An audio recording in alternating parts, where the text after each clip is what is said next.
Okay.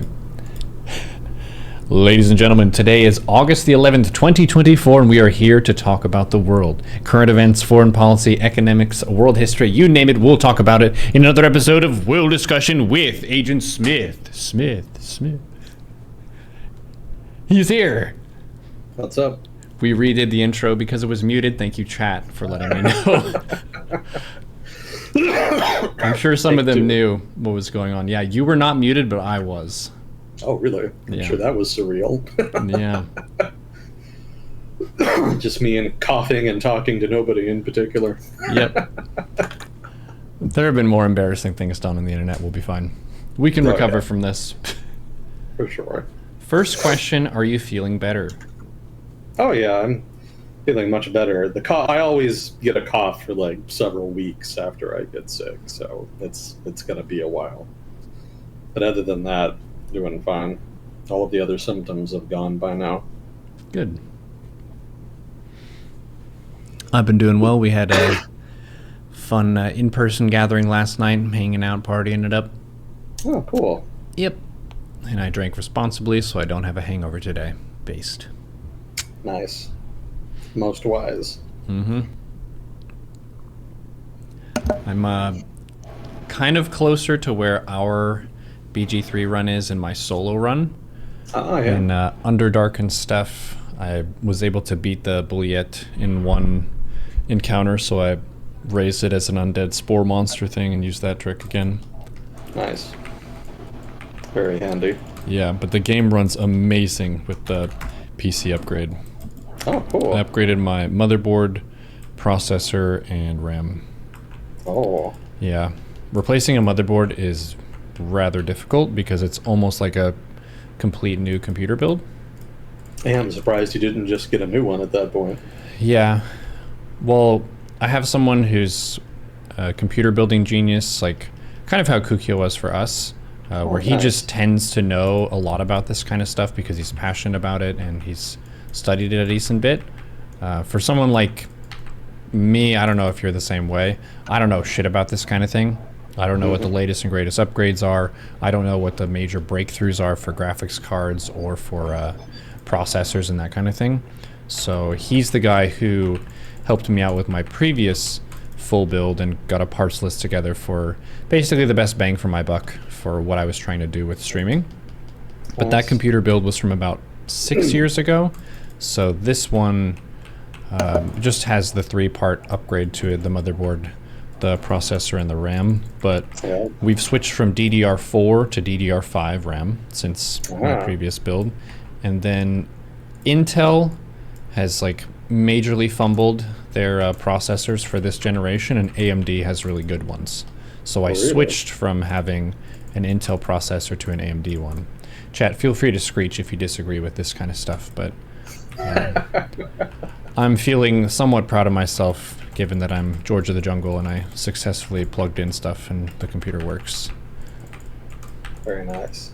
Yep, I did have help from a couple people to make sure the Windows install was good because I upgraded my Windows setting as well. Oh, and yeah, I need to do that. Yeah. Which version are you using right now? I think I'm on Win 10. Okay, so not too far back.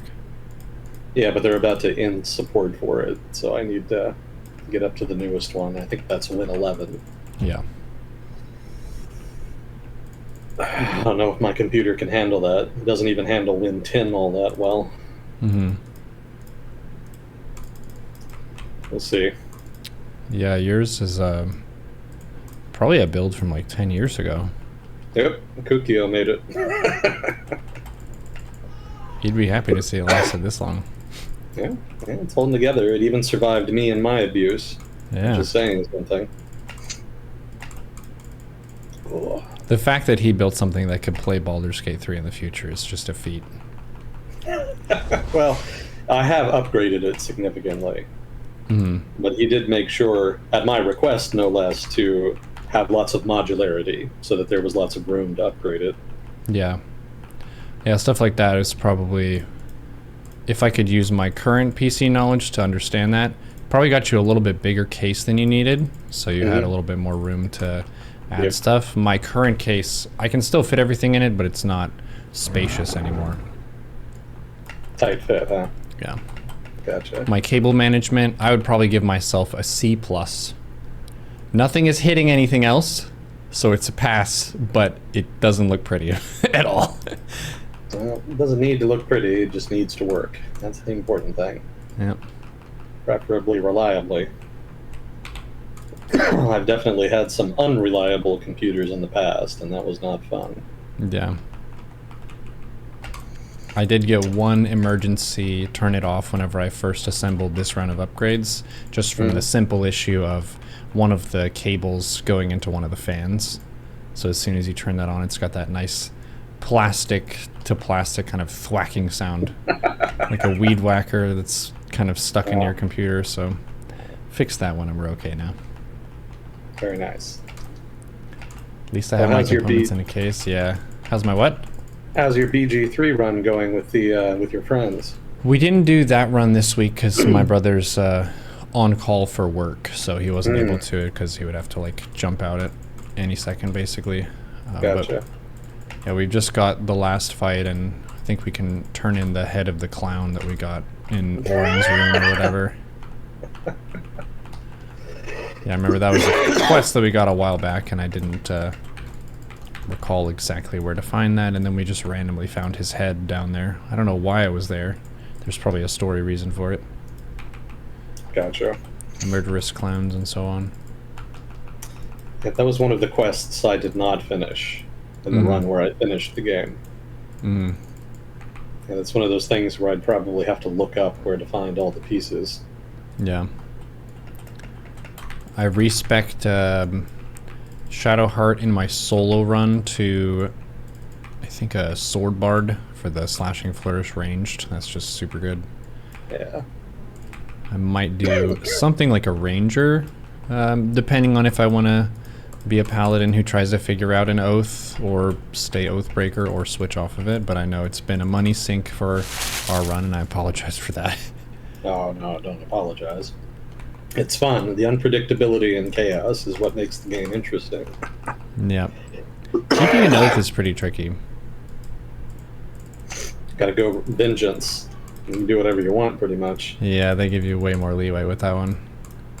Yeah, no technicalities screwing you over with vengeance. Yeah, I lost my oath with Oath of the Ancients from looting a crate. You looted that crate in front of them. Clearly you have betrayed your oath to not loot crates in front of people. Oh my gosh. The gods are fickle, Neuro. Yep.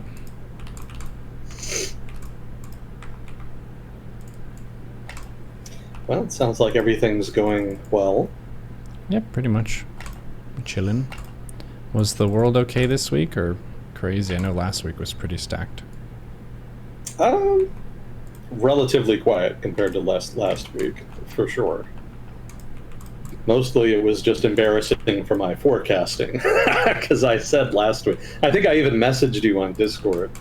I had said Sunday that there was no way that Sheikh Hasina in Bangladesh was going to resign, and that I thought the government was going to stay in power regardless of the protests. And then the next day, she ended up fleeing the country. So obviously I was wrong on that. Yeah, it turned out that the army did not come to her aid upon her request. And apparently that was enough for her to give up and just leave the country entirely. So that government is gone now. And it's been a pretty wild week for Bangladesh since then. Lots of crazy twists and turns. What's happened? Well, the military has been pretty mellow. They said on Monday, after Sheikh Hasina left, that they were going to set up an interim government that would be led by the military. Protest leaders did not like that because they don't especially trust the military. And so they demanded that this guy named Yunus, who is a Bangladeshi Nobel Prize winner, I think specifically a Nobel Prize in economics, they wanted him to lead the interim government. Actually, you may have heard of this guy. Have you ever heard of micro-lending? No. What's that? That's a internet person? No. Hold on. Sorry. I had to cough. You're good. No, micro-lending is this idea that was pioneered by Yunus in Bangladesh, where he would lend money to people to start their own businesses or whatever, who normally would not qualify for a loan. And the size of the loans was tiny. It could be like $50 to $100, as low as that. Because these people that were getting these loans were the poorest of the poor. So they didn't get hardly anything. They found it very difficult to get any kind of capital to set up even just like small-time boutique cottage-type industries. So Yunus's idea was to set up micro-lending firms that would specialize in lending to those people. And it worked pretty well overall. Obviously the rate of default on loans was relatively higher than it would be for normal loans.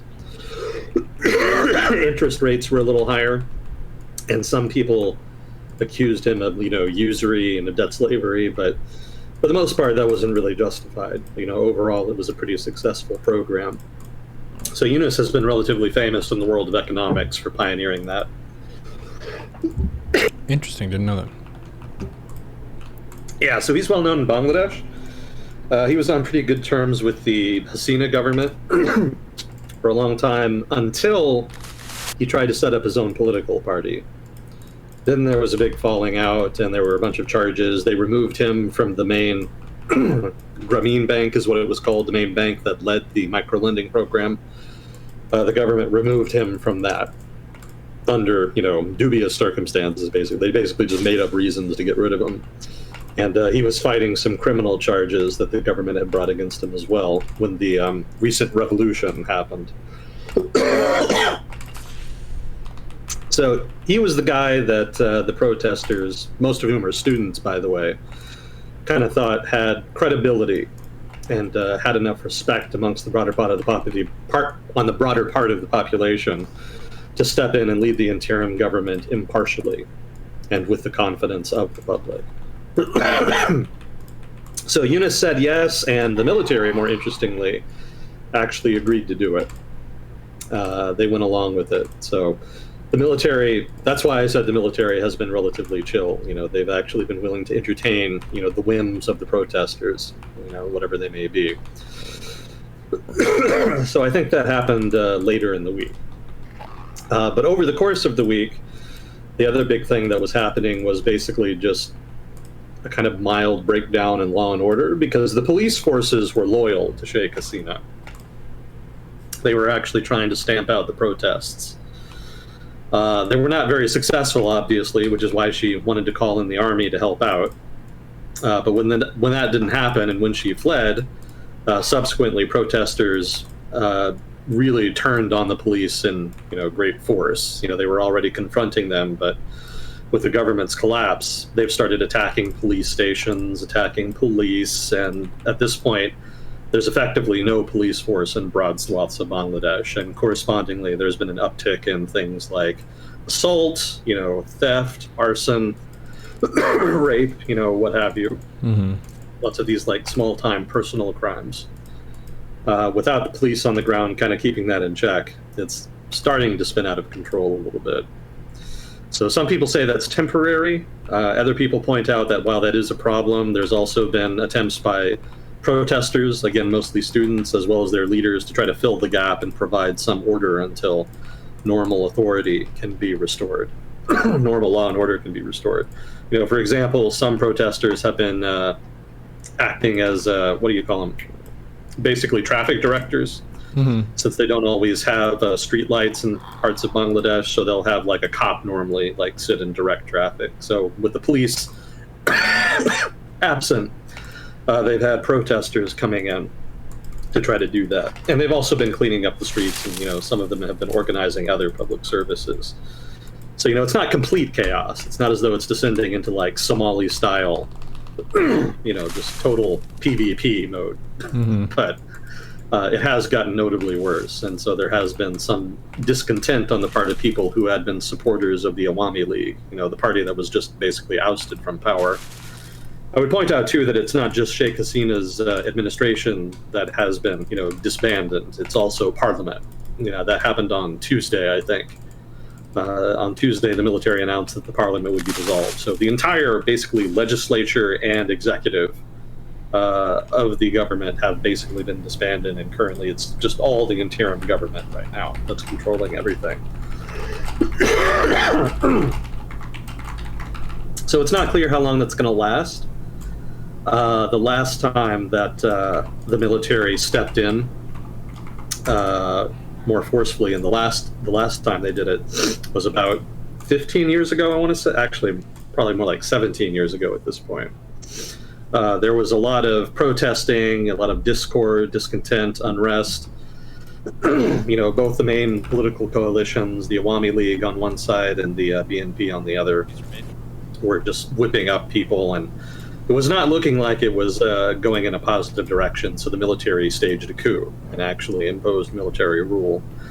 But they only did that for like a year or two, and then they restored civilian rule. They allowed elections again. So the military does not have a record over the past 30-some years of staying in power for long periods of time. So I imagine what they're going to do is just try to oversee some kind of transition so that they can restore some kind of semblance of normal governance, as Bangladesh has known it for the past couple decades anyway. I would point out that the military does have some record of long-term rule. There was a coup in the mid-1970s that overthrew the first civilian government of Bangladesh, the one that had been in power since independence. And they stayed in power for a number of years until they themselves were overthrown in another military coup. And that new military government would hold on to power for about 10 years, through pretty much all of the 1980s, before restoring civilian rule in the either late 80s or early 90s, whereupon Bangladeshi democracy was really able to get started and cement itself. So the military has been pretty good about staying out of politics since then. But it's also kind of retained a sense of a privileged position within Bangladeshi politics. And they do kind of maintain a degree of independence that would be well above and beyond anything that we would consider normal in the West. Here in the West, the military is supposed to be subordinate to the civilian government, and it's supposed to respect very concrete bounds around its discretionary authority that are meant to emphasize the authority of civilian government over the military. The Bangladeshi military doesn't really do that. So while it does allow democratic governance, civilian governance, it also is not really entirely beholden to those civilian governments either.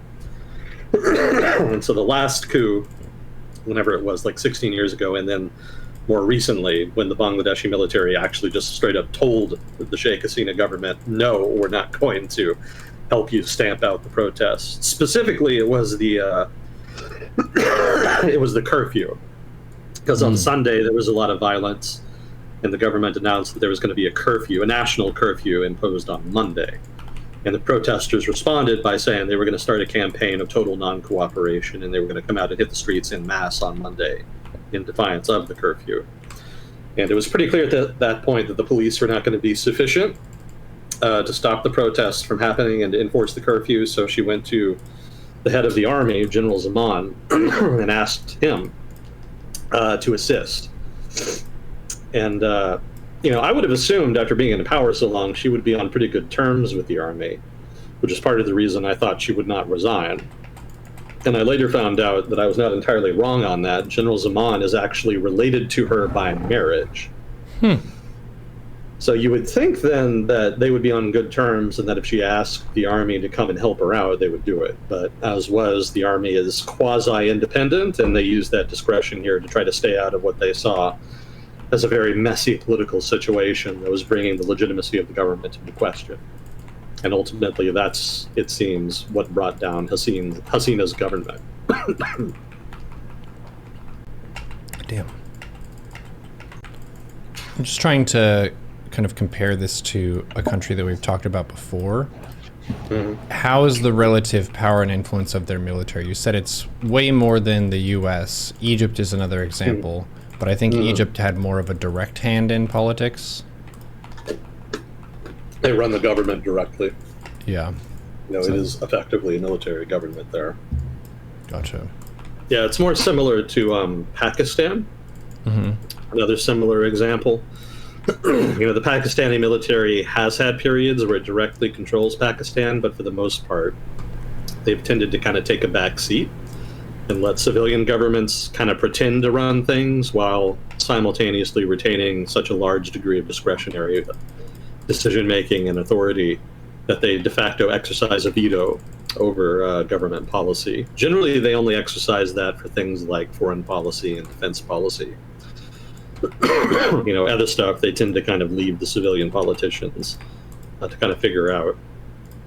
But if the government gets too unpopular or if there's too much friction with the military, they are not above directly intervening in politics, which is a big reason why Pakistani politics is so messy right now.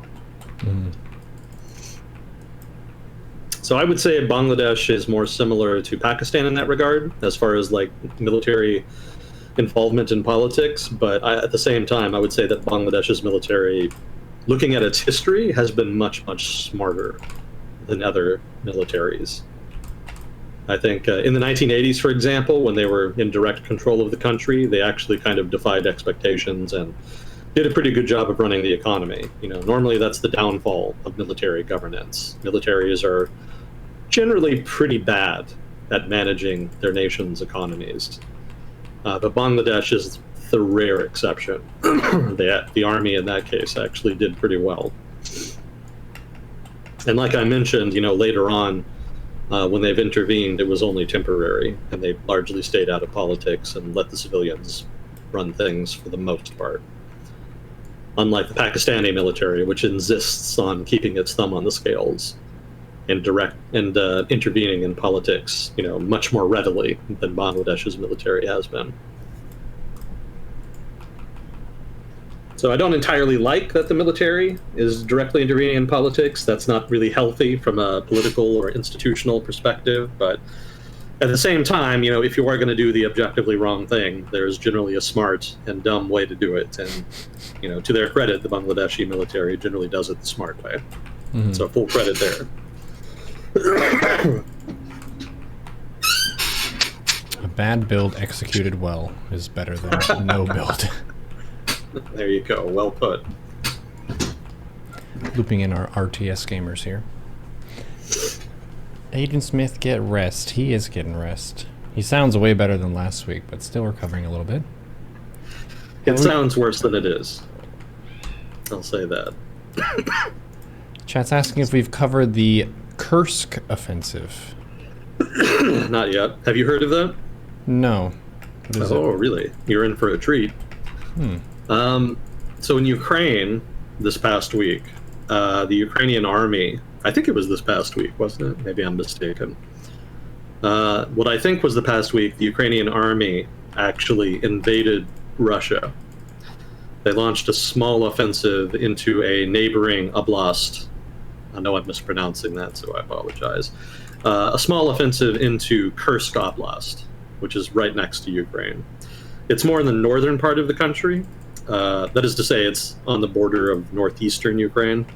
So it's kind of well away from the main focus of the fighting in Ukraine, which is centered in the Donbass in southeastern Ukraine.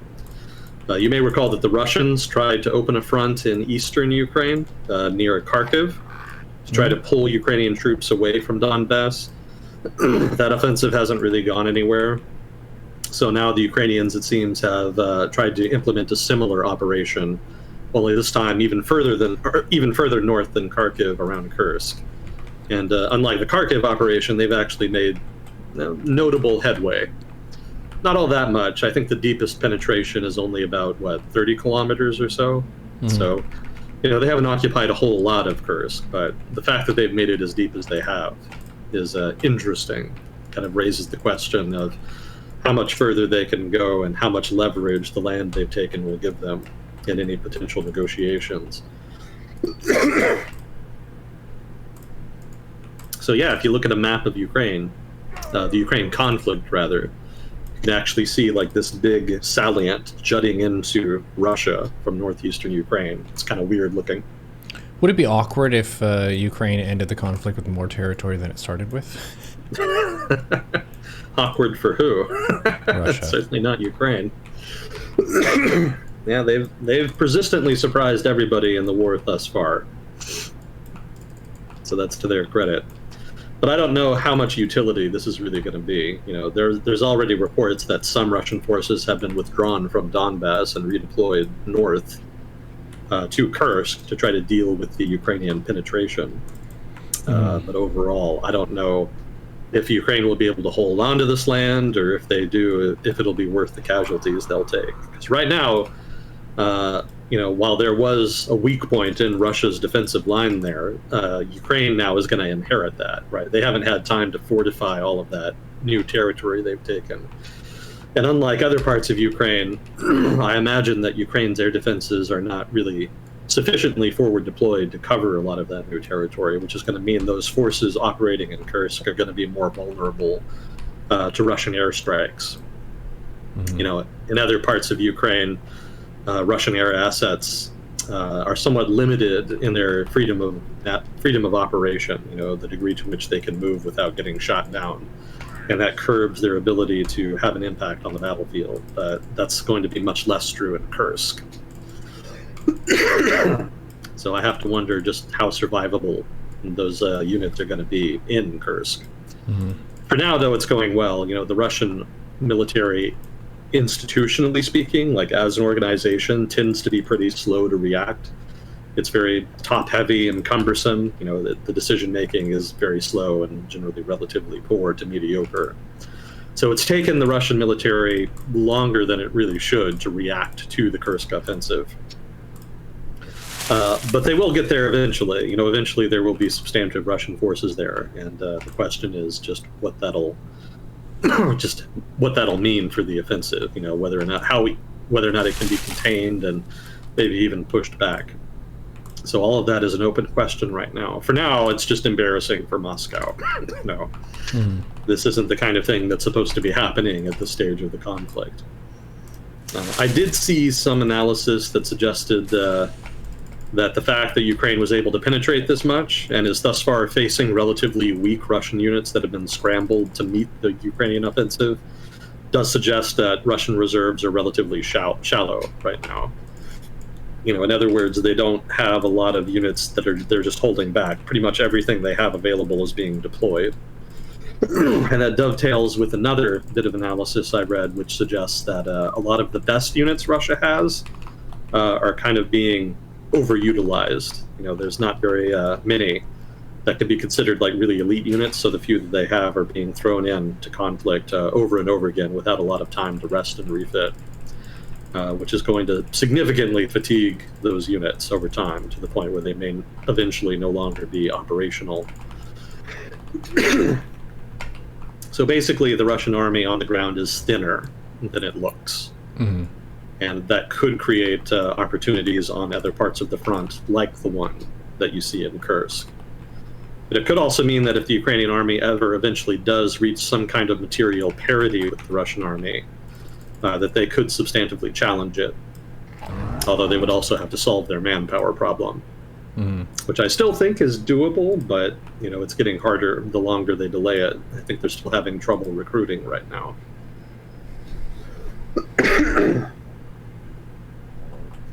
I actually looked at a population pyramid of Ukraine to try to get an idea of how many males are turning 18 every year. Because hypothetically, that is a ready reserve you can tap if you need to mobilize more troops. And I think if they recruited something like 10% of that new cohort every year, they would have enough for like a brigade or two, which is not a whole lot, but they don't necessarily need a whole lot to fill gaps, if that's what they're more concerned about. If they want to build whole new units, then they'll have to go beyond that. That'll be more challenging. But they do have enough for attrition at the moment, if they can get those people recruited. Chat's asking to clarify, are you talking about Russia or Ukraine? I'm talking about Ukraine. Ukraine has had more challenges with recruiting over the past year or so. That had to do with a anti-corruption crackdown that the Zelensky government did. There were allegations of bribery and other problems in the recruiting system, and so the government actually fired all of the recruiters in the country so that it could completely revamp the whole recruiting agency as an institution. And that was probably needed. It makes sense to do that, but the trade-off is that you effectively don't have a recruiting agency until you can do the revamp. And it's not clear how long it's going to take to re-up the organization. So until then, they're going to have a lot of trouble recruiting, for sure. But they need to expedite that process because they do need to replace people and build up new units if they do want to substantively challenge the Russian army for the territory that has been lost thus far and continues to be lost. So between that and the material disadvantage that they're at, they need to kind of figure those things out. Those are definitely their big disadvantages right now. Russia, meanwhile, continues to be its own worst enemy because, like I said, the Russian army as an institution, if not the military as a whole, just struggles with its leadership. The officers are just not that great in many cases. I've read that tactically speaking, at like the lowest level, I think at the company level, they're actually pretty proficient now. They've actually kind of caught up in terms of reaching parity with the Ukrainian army. But formation sizes above that, not so much. Like the leadership quality degrades significantly beyond that point. So that just makes it very difficult for them to be creative, come up with unique solutions to problems, to bypass strong defenses, and to otherwise just show initiative, right? Those are all things that are taught and inculcated in, higher quality militaries, but, in political systems like Russia's, initiative is actually, specifically initiative amongst officers in the military, is actually considered politically dangerous, and so they discourage it generally. They preferred for the military to be much more hierarchical and to just follow orders. So that there's less of a chance of the army eventually getting ambitious and challenging the central authority. Yeah, that means it's a slower moving system, though, because they can't respond to stuff immediately. They have to ask permission from higher up. Yeah, exactly. That's the problem they have in Kursk right now. I've also read that the Russian government is sufficiently embarrassed that maybe they don't want to take Kursk too seriously because that would be a tacit admission that they fucked something up. So they may actually kind of downplay the significance of it, and their response may not be as strong as a result. So that's possible, but I also think it's possible they may just pretend not to take it seriously while actually doing everything they can to try to plug the penetration. So that seems more likely to me. Yeah, they're in the process of dealing with it regardless. You can kind of see the mouse wheels turning in their brains at the moment, trying to figure it out. They'll get there. They usually do. Yeah, but for now, the Ukrainians have the initiative. Interesting. Well, it sounded like Ukraine planned not to attack, which I guess if you do plan to attack, obviously you're going to broadcast that of, we're not going to go over their border and attack them. This is purely a defensive thing. Do you have any stats on what is the size of the operation that they're doing? I don't think it's that big. I think maybe it's just a couple brigades. What I think really happened, and this is just speculation on my part, is that the Ukrainian intelligence agency, probably in conjunction with the CIA, as well as other intelligence agencies in the West, probably found a weak point in Russia's defenses in that particular area of the front, and decided to exploit it. Even if they couldn't actually keep anything they took, it's a sufficient distraction to try to take pressure off of the Donbass, where Russian offensive operations have been ongoing for 6 months or so now, and have been making very slow but relatively consistent progress. They take a couple kilometers here and there. And, it's never much in any individual month, but, over the course of months and years, it kind of adds up. So Russia is very slowly taking over Donbass. So a little distraction to try to alleviate that pressure is desired and seems to be the main impetus for the Kursk operation. But to answer your question, yeah, just the fact that Russian defenses were very weak and that Ukraine doesn't have a lot of forces to spare means that it's a fairly small operation on both sides thus far. So a couple brigades for the Ukrainians, and then probably slightly fewer brigades on the Russian side until they can actually mobilize a substantive response.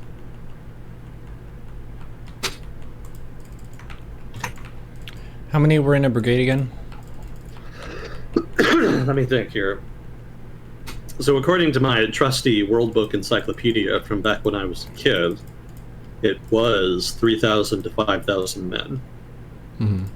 But I think it's going to be different for the Russians and Ukrainians because their formations are based off of Soviet formations, which were generally a bit smaller than their Western equivalents.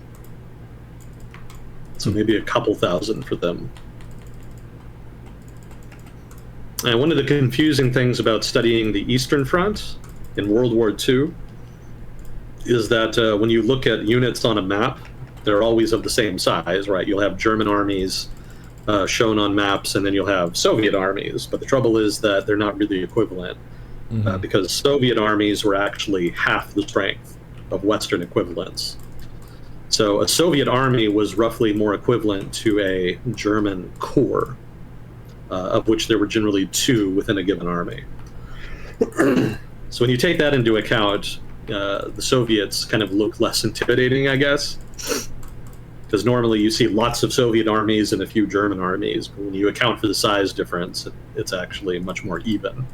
Didn't know that. What's it's the even reason more for that? Oh, I think it was just path dependency, just Russian military doctrine evolved differently, basically. I don't know specifics, so I can't really tell, but yeah, it's just some countries, just run and organize their militaries differently. And that just cascades down throughout history the longer it goes. A lot of Western Europe has very similar organization just because of French and German influence, probably more French influence. Napoleon kind of revolutionized military organization. And so a lot of rankings and formations are effectively based around, French innovations in that regard. Interesting. So that's why it's kind of homogenous in Western Europe, but in Eastern Europe they didn't have that so much. Yeah, that's why if you look at military ranks, they're almost all French in terms of their spelling and sound. Yeah, like lieutenant. That's a French word for sure. Lieutenant, colonel, general, etc. So that's just how substantive the French influence is in that regard. They were big pioneers. It's interesting that post-World War II, a lot of Americans will joke at French like giving up easily and stuff when really they actually contributed a lot to military theory and understanding. Oh yeah, from the 1600s through much of the 1800s, if not into the early 20th century as well, the French were a major military power in Europe. Probably the leading power for much of that time.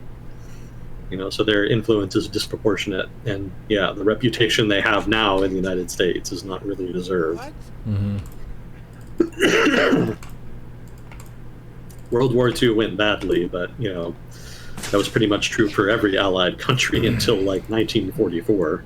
Yeah, well, it's also, I feel like, removing some of the ingenuity of the German tank commanders who did some crazy moves that didn't really have precedent. So yeah. You could only get so upset when you lost to a move the first time that it was done by anyone. Well, the issue was the Ardennes Forest, right? The French solidified much of their border with Germany, fortified much of their border with Germany using the Maginot Line. But then they didn't extend it to cover the Belgian border. And, partly that was because of expense, but it was also because they figured that they could mobilize their forces into Belgium, if Germany did end up invading Belgium, which everybody kind of assumed would happen. And it was thought that Belgium would be able to kind of hold their own, because while the French had not fortified their Belgian border, the Belgians actually had fortified their German border. And they had one of the most powerful forts in the world. I think it was called Eben something. So the assumption was that the Belgians would be able to hold out until the Allies managed to actually get into Belgium and help them solidify their front line. But as was, that fort ended up falling very quickly because the Germans, recognizing it as a major obstacle, actually sent in German special forces. And they actually used gliders to land on top of the fort and then clean it out from the inside out. Damn, fancy. Yeah, it worked shockingly well. And so Belgium's military resistance collapsed relatively quickly, partly specifically because of that. But the expectation was that the Germans would then just move through Belgium and then into France. So even though Belgium had fallen relatively quickly, pretty much all of the most mobile modern forces that France, and Britain for that matter, had were still located in northern France, in the expectation that they would have to fight and win a war of mobility with the German army in either northern France or Belgium. So they were ready to go. Like, they were prepared for that. It was not that shocking.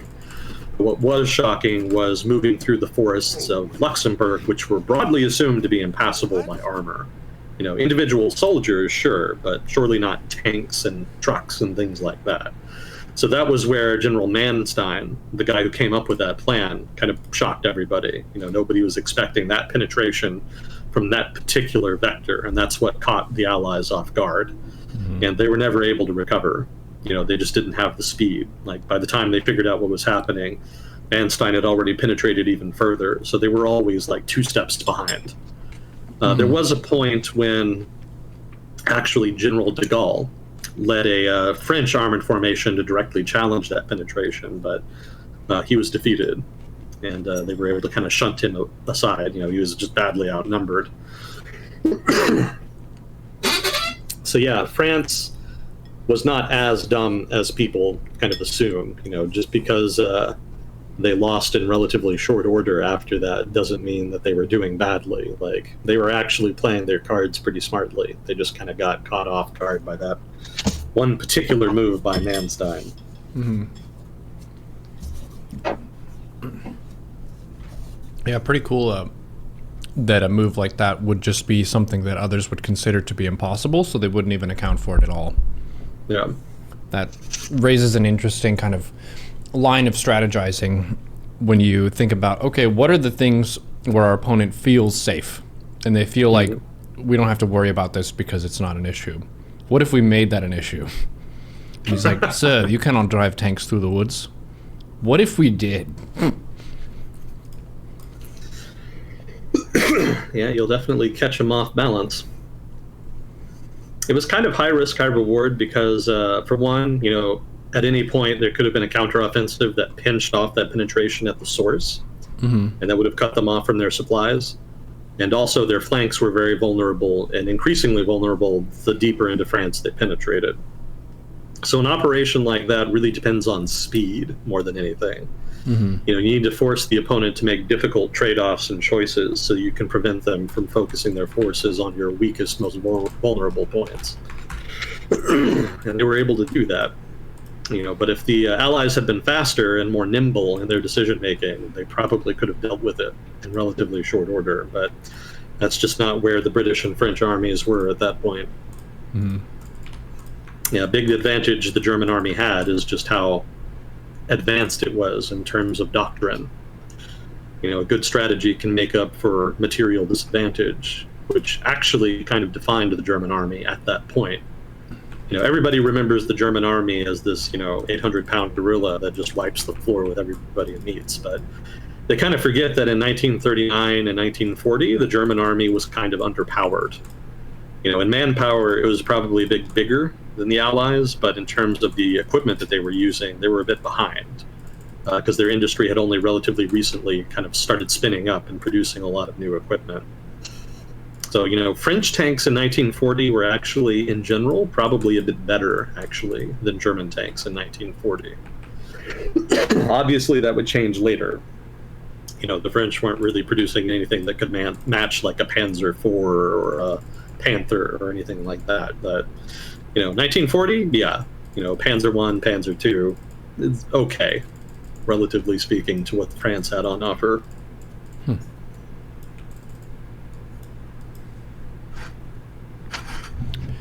Chat's asking, was there a point where the French saw the Germans amassing it could have ended the war right away? Have you ever heard of the Phony War? No, what's that? All right. So you remember, World War II starts with Germany and actually the Soviet Union invading Poland. And so then people know that Germany turned around and invaded France, right? So what happened between the time that Germany invaded Poland and the time that they invaded France? I don't know what happened. That's the thing. Nothing. More to the point, let me ask you this. How much time do you think transpired between the invasion of Poland and France? Months? 6 months. It's not very long. No, that's a long time. Oh, it is a long time. That's a long time. Because think about it. Germany invades Poland, and then after that, France declares war. So at any point between the invasion of Poland and the 6 months that transpire before Germany redeploys to the Western Germany to invade France, France could have invaded Western Germany. And the thing is, Germany did not have many troops deployed to Western Germany during the invasion of Poland. You know, again, as has been discussed ad nauseum by historians, Hitler did not think the West would do anything about the invasion of Poland. He was actually gambling again with that, like he did with Czechoslovakia. So he was not prepared for a war in Western Germany. And the Allied declaration of war definitely caught him off balance. But it took time for France and Britain to mobilize. And even once they mobilized to their eastern front along the border with Germany, they did not conduct offensive operations. They could have, but they chose not to because their whole battle plan was to fight a defensive war that chewed up the German army. The idea of invading Germany, they did not have a plan for that. And so they actually missed a really good opportunity right at the beginning of the war to basically walk into a very lightly defended Western Germany. And they could have done a lot of havoc to the German economy because, again, if you're familiar with the economic geography of Germany, like the economic heartland of Germany is Western Germany along the Rhine. That's where most of the heavy industry was at that time and still is in large part. So the fact that they were just too dogmatic to take advantage of that or even necessarily to realize it, that was a big missed opportunity.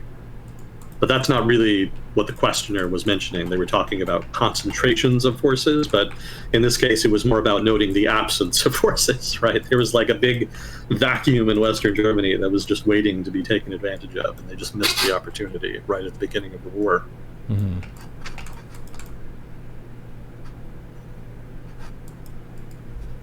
Yeah, there were lots of hints that Germany was rebuilding their army before World War II.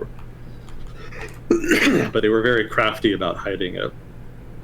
You know, they would have contractors, they would hide the number of officers. They were supposed to have a number of officers in their military that was below a certain threshold. That was one of the terms of the Treaty of Versailles.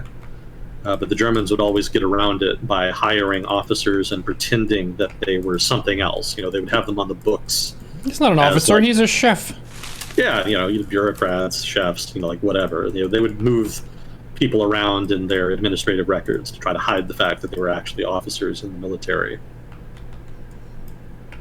And they would try to maintain military production and industrial production secretly also above what they were supposed to, generally using secret companies.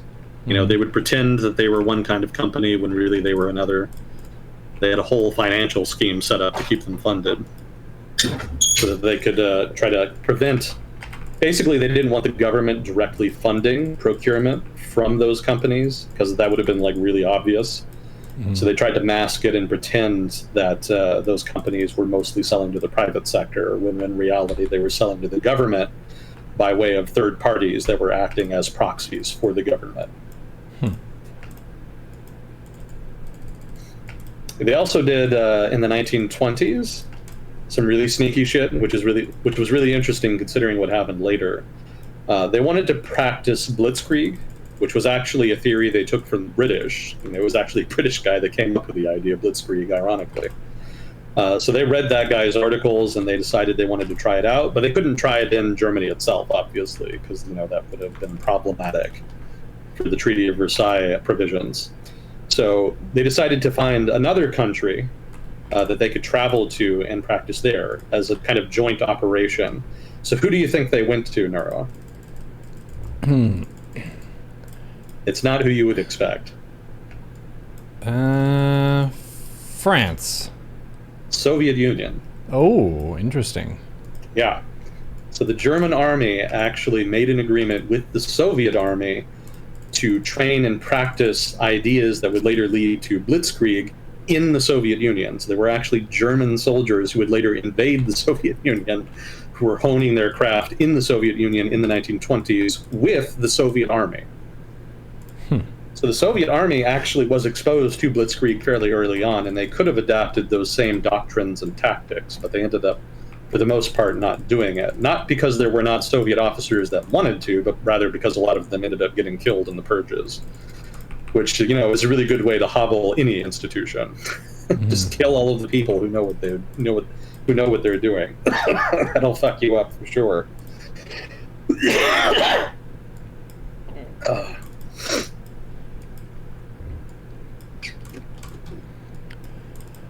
We did have one completely random question. All right. What's your preferred combo of chip and dip for Lay's products? You know, I'm a plain, boring man, so French onion dip. Gotcha. Yeah, I'm very unexciting in the grand scheme of things.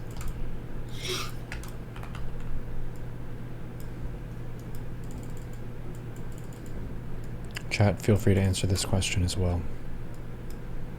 I found it interesting that it was Lay's specifically that they're asking about.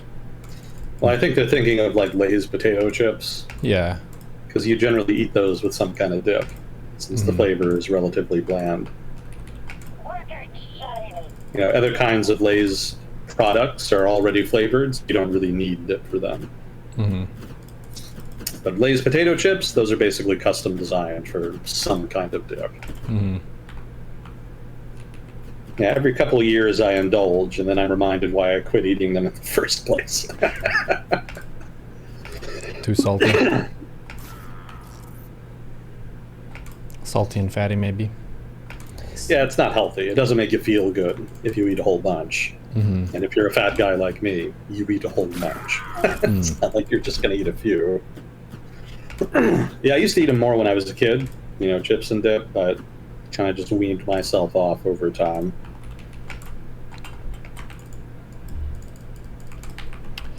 You know, if you think Soviet formations are confusing, Neuro, you should try reading about the Second Sino-Japanese War, because the unit sizes are even more confusing there.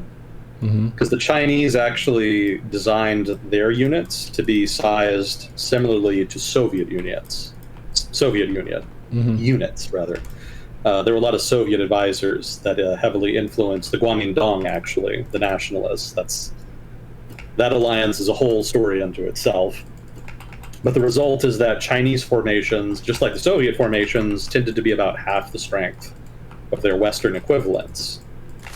But Japanese units, on the other hand, actually tended to be much larger than their Western equivalents. Like a Japanese division was closer to the size of a Western corps.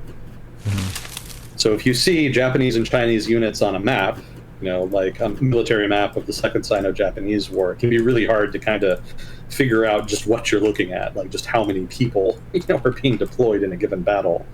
Because the manpower of those units is like contrary to what you would expect, like utterly, as a Western observer. So what I kind of teased out is that, roughly speaking, like a Chinese army is about the equivalent of a Japanese division. So if you see that on a military, you know, in the unlikely chance that anybody listening ever looks at a map of, you know, units in the Second Sino-Japanese War in any given battle, you know, just know that. You know, just keep that in the back of your head. Chinese army equals Japanese division. Interesting. So there are a few different systems of dividing the troops, so you can't just read one battalion is a battalion. It depends on where it is. It depends on the manpower. Yeah, the organization is actually similar. Pretty much everybody uses army, corps, division, brigade, battalion, company, platoon, squad. Like that hierarchy is pretty much the same everywhere. But the actual size of the units and what they're responsible for, that's where you see the big differences. Mm-hmm.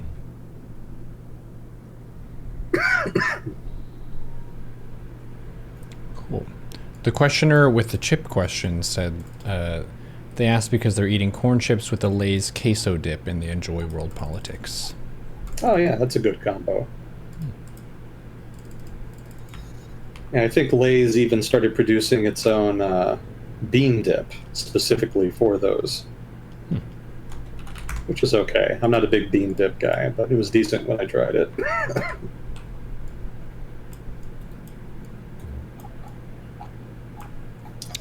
What else did we have for today? Oh, I did have a correction. So last time I think I said that it was the head of Hezbollah that was killed by the IDF in Tehran. It was actually the head of Hamas, not the head of Hezbollah. So I got them mixed up there. Chat saying they're very much enjoying the World War II discussion for what it's worth. Yeah, we probably have some new viewers who don't normally tune in. This is a weekly Sunday segment that we do. Normally I'm in the StarCraft category for it, but Stormgate hits a lot of similar notes and there's been a lot of hype around it, so we're doing world discussion with Agent Smith on Sunday. And we can do current events or world history. It kind of depends on how eventful the week has been. But if you had a specific angle of something you wanted to talk about with World War II, that's the main war that our friend here has studied the most.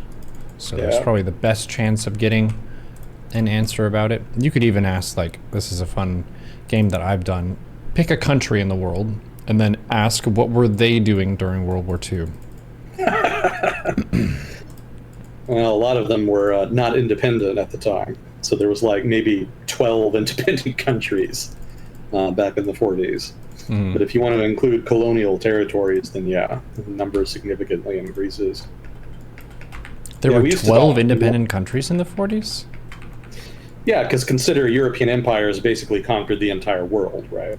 Okay, so like there were virtually no independent countries in all of Africa. You know, I think maybe Liberia, Ethiopia, and maybe Egypt. Not really Egypt. I mean, I think everybody just kind of considers them part of the British Empire in the 40s. But they were still technically independent. But they were under British suzerainty, if you want to put it like that. So most of Southeast Asia also was had been conquered by that point by European empires, with like maybe a few exceptions. I don't actually know. I don't think there were any. Thailand, the obvious one. South Asia had been entirely conquered except for Afghanistan. China had not been conquered, but they were having lots of problems trying to keep it that way. Korea had been conquered by Japan by that point. Pretty much all of the Pacific Ocean had been conquered. Latin America was independent. There were a lot of independent countries there. So yeah, once you break it down, there were not very many like fully independent countries. France, Britain, I guess Ireland was independent by that point. The microstates, you know, Andorra, whatever, you know, Liechtenstein, Luxembourg, San Marino, those were there. Switzerland, the Italian Empire, the Spanish Empire, the Portuguese Empire, the Dutch Empire, the Belgian Empire. Is it really an empire if you have like one colonial holding overseas? Yes, it's a tiny empire. All right. Smallest empire. I guess to be fair, like if you compare the size of Belgium with the Congo, that is pretty big if you're Belgian. So I guess I'll give them a pass on that. What? Denmark, the Scandinavian states, obviously, like Sweden, Norway. Finland was still independent, barely. Soviet Union, and then you had a gaggle of independent states in the Balkans after World War I. So Yugoslavia, Austria, Hungary, Romania, Bulgaria, and Poland. I guess the Baltic states were independent. Well, no. Well, I guess when in the 40s are we talking here? Because if we're talking any time before 1930, what? No, anytime before 1940, the Baltic states would have been independent. Mhm. So yeah, pretty much all of the 40s, then the Baltic states would have not been independent. It would have been invaded by the Soviets by that point. We have a chatter who's from Uruguay, and they said that they still sell World War II canned meats. Is that spam? Don't know. Didn't say exactly what kind. Gotcha. Chat's asking, what was Italy's empire? They didn't have a big one at the time, but what they did have Albania, which they invaded, I think, sometime in the early 20th century. They'd also invaded Eritrea by that point. Also Somalia, and then in the mid-late 1930s, they successfully invaded and conquered Ethiopia. So they had an empire in the Horn of Africa, and they had like a little toehold in the Balkans in the form of Albania. It was actually from Albania that they tried to invade Greece, which I think was 1940. Mm-hmm. And they actually failed like catastrophically. The Greek army not only defeated the Italian army, they were starting to push into Albania itself. Oh no. Yeah, it went very poorly for them. Fortunately, they had a really powerful ally who was able to resolve that problem for them. That was actually when the Germans invaded Yugoslavia as well. Yeah, they wanted to intervene in Greece to help the Italians, but around the same time, there was a coup in Yugoslavia that overthrew the fascist government that had kind of taken control there. They had been aligned with Germany, but after the coup, they became more aligned with the Allies. Mm-hmm. And that was a big problem for Germany, so they decided to just kill two birds with one stone and invade Yugoslavia at the same time that they were pushing into Greece.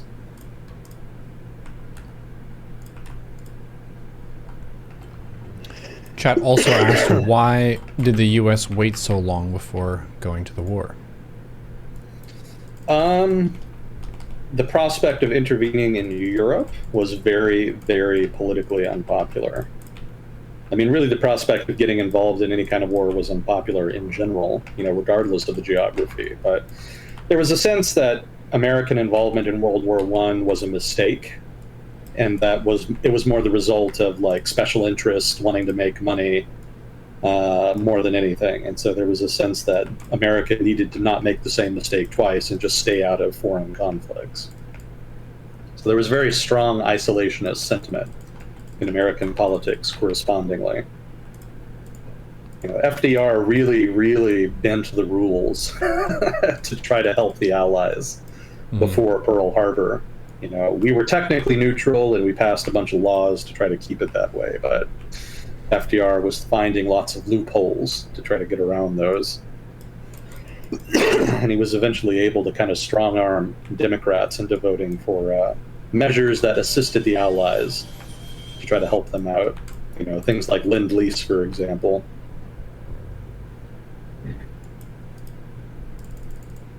Yeah, there was a sense that eventually there would be a clash between the U.S. Navy and German U-boats, and that would be a likely vector for American involvement in the war. Because while the U.S. was technically neutral, it was not lost on anybody that most of the loans and supplies that the Allies were getting to keep them in the war were coming from the United States. And Germany was not getting that stuff. The laws were written such that aggressors were not eligible, basically, for American trade. So German U-boats were trying to sink transports on their way from the United States, but the U.S. Navy was getting increasingly aggressive about protecting those transports. What's the word I want? Convoys. So the idea was that if nations at war wanted to trade with the United States and they were not aggressors, they could do so, but they would have to send their own ships to the United States to pick up the stuff and take it back to their home countries. And the idea there was to make it impossible for an American transport to be targeted by a combatant and then sunk, and then have that be a casus belli for the United States to get involved in the conflict. However, the United States did not want transports, even if they were foreign, being targeted in American waters. So what FDR did is he started having the U.S. Navy convoy these foreign transports until they were a certain distance from the United States. And what happened is that the distance that those convoys would encompass became increasingly large over time. So they were well in, by the time the United States got involved in the war, like the convoys were protecting these transports like well into the Atlantic Ocean. And I think in 1941, there had already been a couple of scuffles between U.S. destroyers and German U-boats, specifically because of that. And so the thinking was that the German U-boats would eventually just start targeting U.S. Navy ships because they were just in the way, right? There's no point in not going after them, given how valuable the transports were. I think there was also the destroyer swap. Have you ever heard of that? No, what's that? Yeah, I'm probably misremembering the name, but basically it was a deal where the United States government gave the Royal Navy 100 old destroyers. These are old destroyers that had been mothballed, that were basically left over from World War I. So, the British obviously needed them because they needed ships for convoy duty to help protect transports traveling across the Atlantic. So what the U.S. did is they just gave them a bunch of old destroyers in exchange for basing rights in a bunch of British territories in the Caribbean and in the Indian Ocean. So that's another example of FDR finding creative ways to help out a prospective ally. So, we were definitely in the game at that point. It took us a long time to actually intervene, but that was largely down to political reasons. But in the meantime, we were definitely doing stuff. It was certainly not lost on the German military that the United States was basically actively helping the Allies. And they very much wanted to hit back somehow, but they were afraid about giving the United States an excuse to get involved in the conflict. So, when Pearl Harbor happened, that was seen not so much as a dramatic defeat strategically for the Axis, but rather it was seen as finally giving carte blanche to the U-boats to finally just start attacking American ships and transports, like they had wanted to do for several years by that point. So it was thought that that would give them more of an opportunity to disrupt Allied shipping and potentially end the war sooner.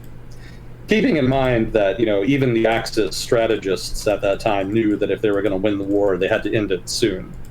They were well aware that they were at a significant material disadvantage to the Western Allies and even to the Soviet Union to a lesser degree.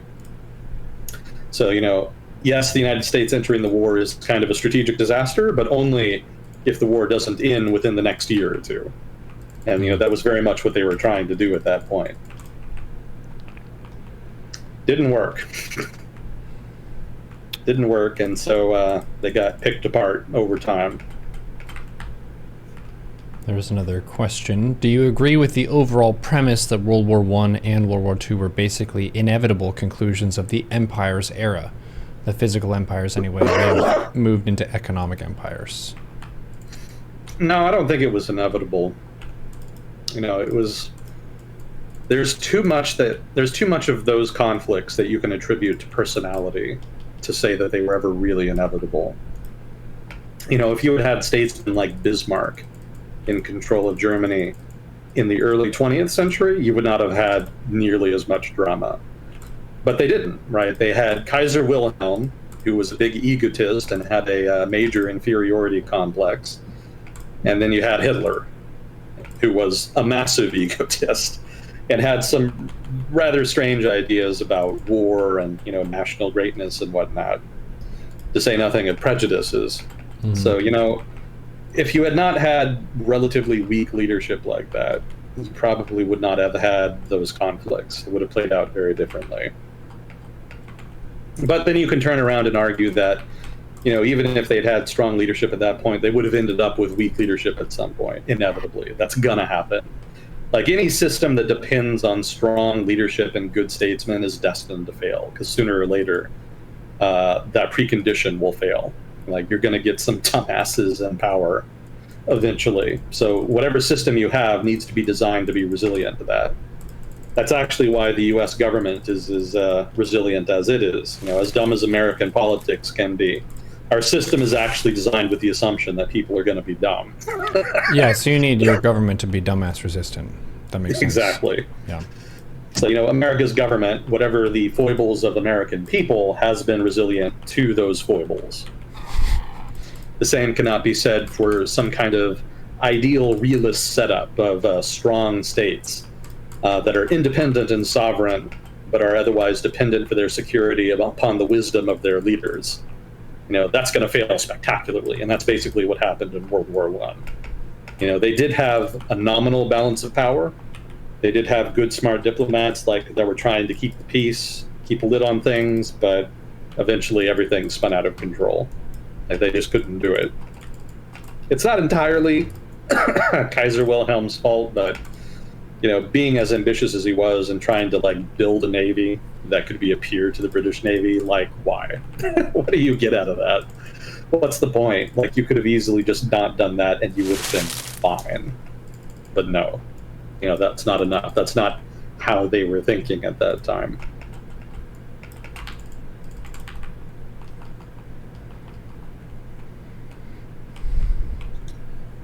Is there a way that we can get more dumbass resistance? It's hard to do. Keep in mind that the United States, and this is true of institutions in general, they're very much shaped by the early part of their existence. So the United States is uniquely lucky because basically there was a whole last new continent that was discovered that nobody knew about. And it was badly depopulated by disease and Spanish conquistadors and all that shit. So, it was effectively open for settlement. And the people that went there basically had no oversight, right? Most of the old world had big states that had extensive powers over the people. But if you were a colonist going to America, you didn't have that. And over the next 200 years, people got used to that. They got to like it. And the prominent elite class in the colonies was not some nobility that felt privileged and entitled to rule.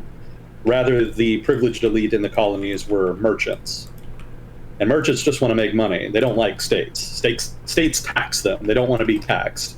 So there was a confluence of interest between the regular people who were used to not having strong government, and then the merchant elite, who obviously just don't want to be taxed and want as much freedom as possible, as much discretion as possible.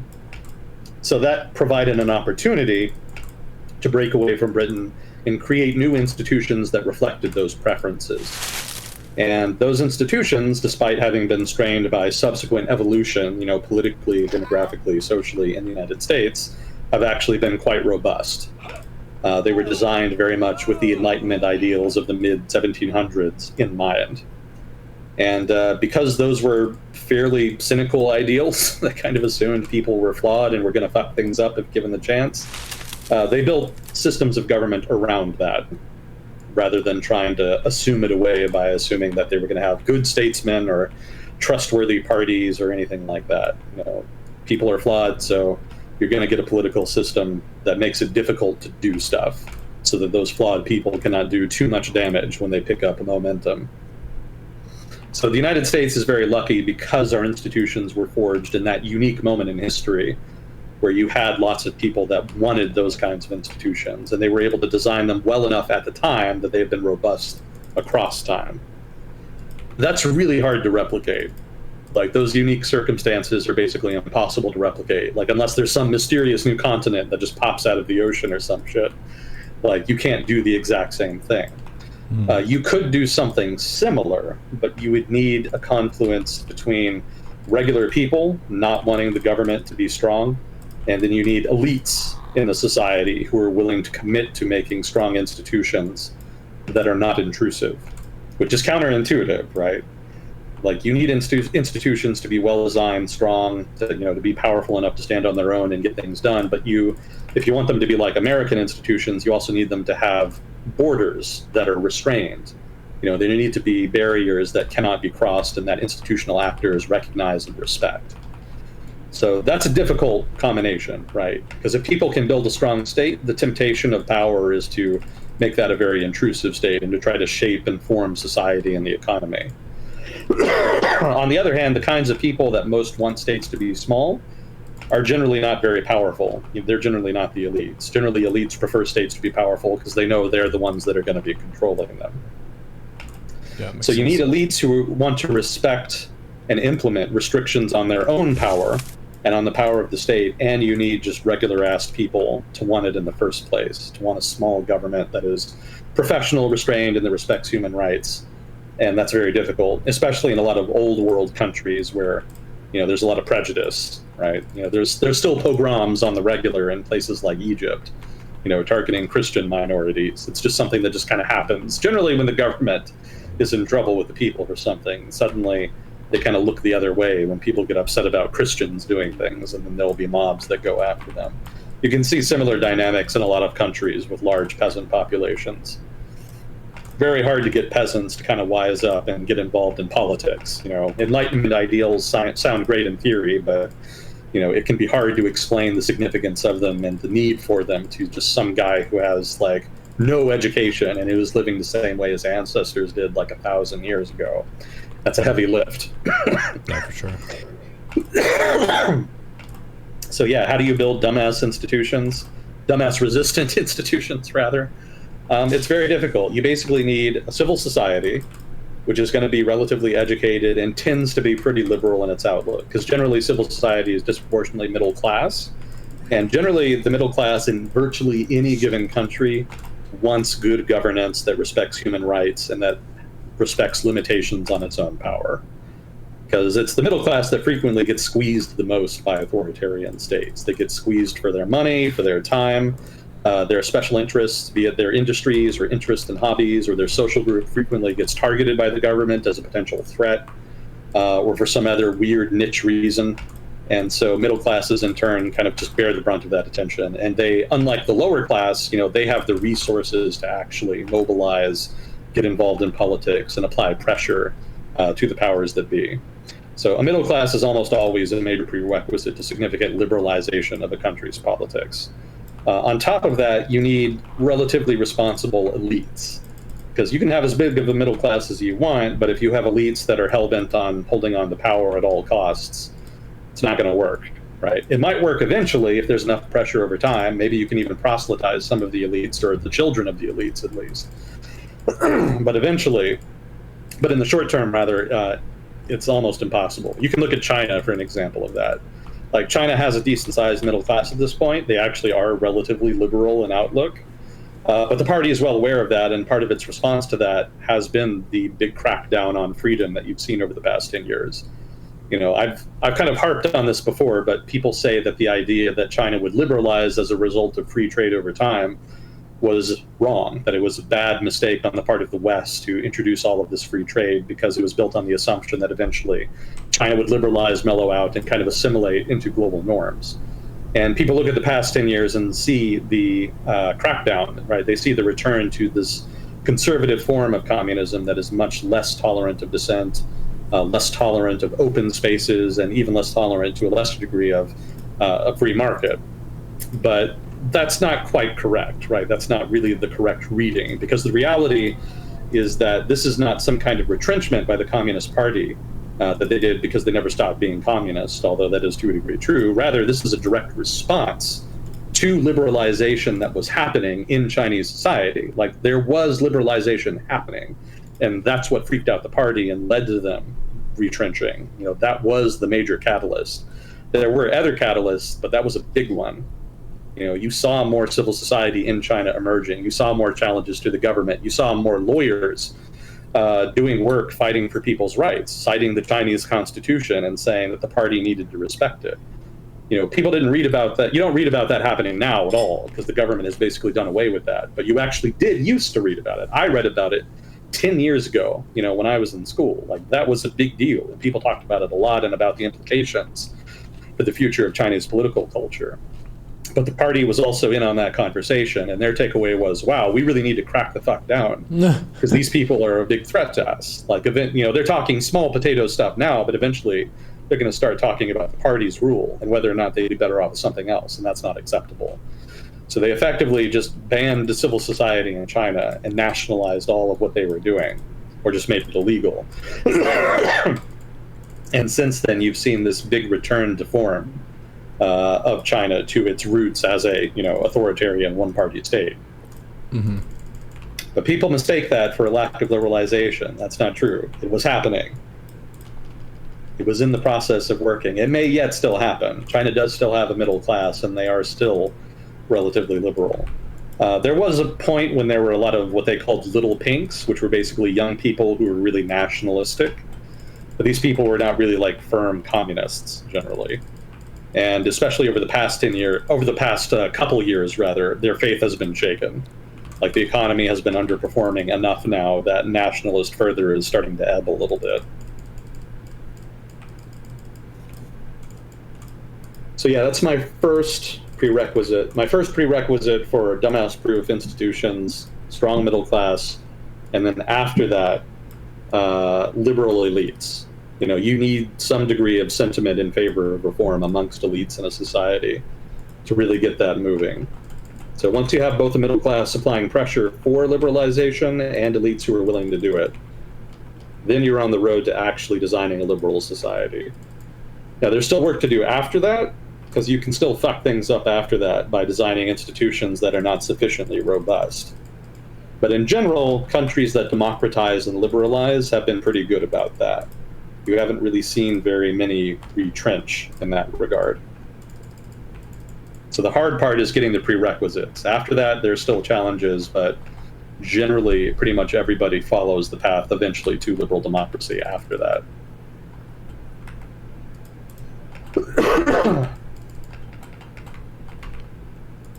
And you said that China does not have rule of law, so what is it called that they have? Rule of what? Rule of man. Rule of man. Yeah, it's just at the discretion of individuals, whatever they want to do, specifically individuals within the party. Mm-hmm. So they don't base their decisions on laws or restrictions on their power or constitutions. It's just whatever the party wants happens. Mm-hmm. Even if it's contrary to what's written in the laws or the constitution, it still happens because there's no countervailing authority that can hold them to account. Mm-hmm. And then there would be some countries that are kind of between the two of those where they haven't really settled into one of them clearly. Like they're trying to have rule of law, but they have corruption. Yeah, that's a lot. A lot of independent states that emerged after colonialism wound down over the course of the mid-20th century tried to implement rule of law. To a degree, they actually had rule of law when they were, colonial provinces and whatnot. But of course, the colonial administrations were not democratic. So making the states democratic in such a way that maintained rule of law, that was a heavy lift for a lot of states, and most of them did not manage it. Most of them descended into some kind of corrupt autocracy. Mm-hmm. And that's to say nothing of the ones that didn't see their...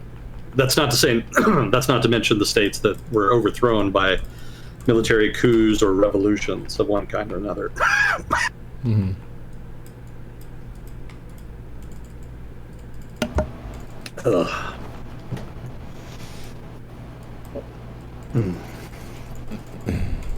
Yeah, it's developing countries find it very difficult to maintain rule of law because the elites very frequently cannot resist the temptation of basically becoming the new colonial lord of their country.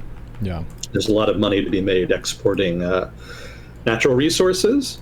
And since that's the main moneymaker for governments, then whoever controls the government can embezzle just shit tons of money, especially if it's like a petrostate where there's lots of oil production. There's especially a lot of temptation there. Yeah. And generally, democratic culture, so to speak, liberalism as an idea is not well entrenched amongst elites, or at least was not entrenched amongst elites in a lot of those territories. So when they became independent, there was not really a lot of sentiment stopping those people, from doing it. There wasn't a lot of people who said, maybe I shouldn't just arbitrarily take over the country and embezzle all of the tax money for myself. That would not be a very Republican thing to do. That wasn't really a major barrier for most of them.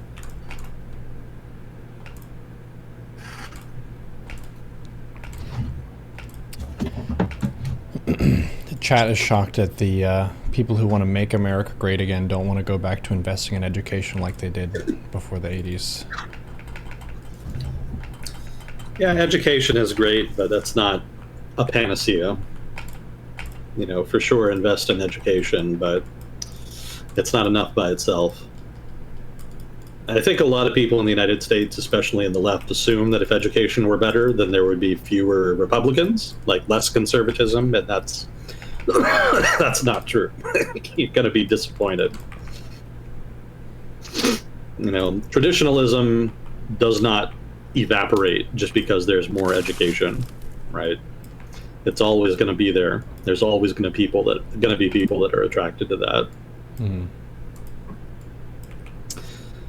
Now, there are other benefits to education, economic especially, maybe to a degree in terms of political culture, but like in terms of actual political preferences, like that's not going to change much.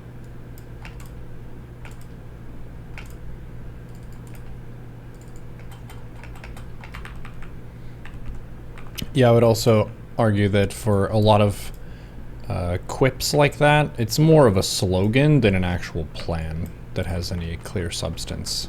And it's more about the feeling of what it gives to the voter rather than like what it technically means in a logical standpoint. Like if you're trying to listen to Trump talk and trying to find logical coherence, you're going to have a tough time. That's just how it is. Yeah.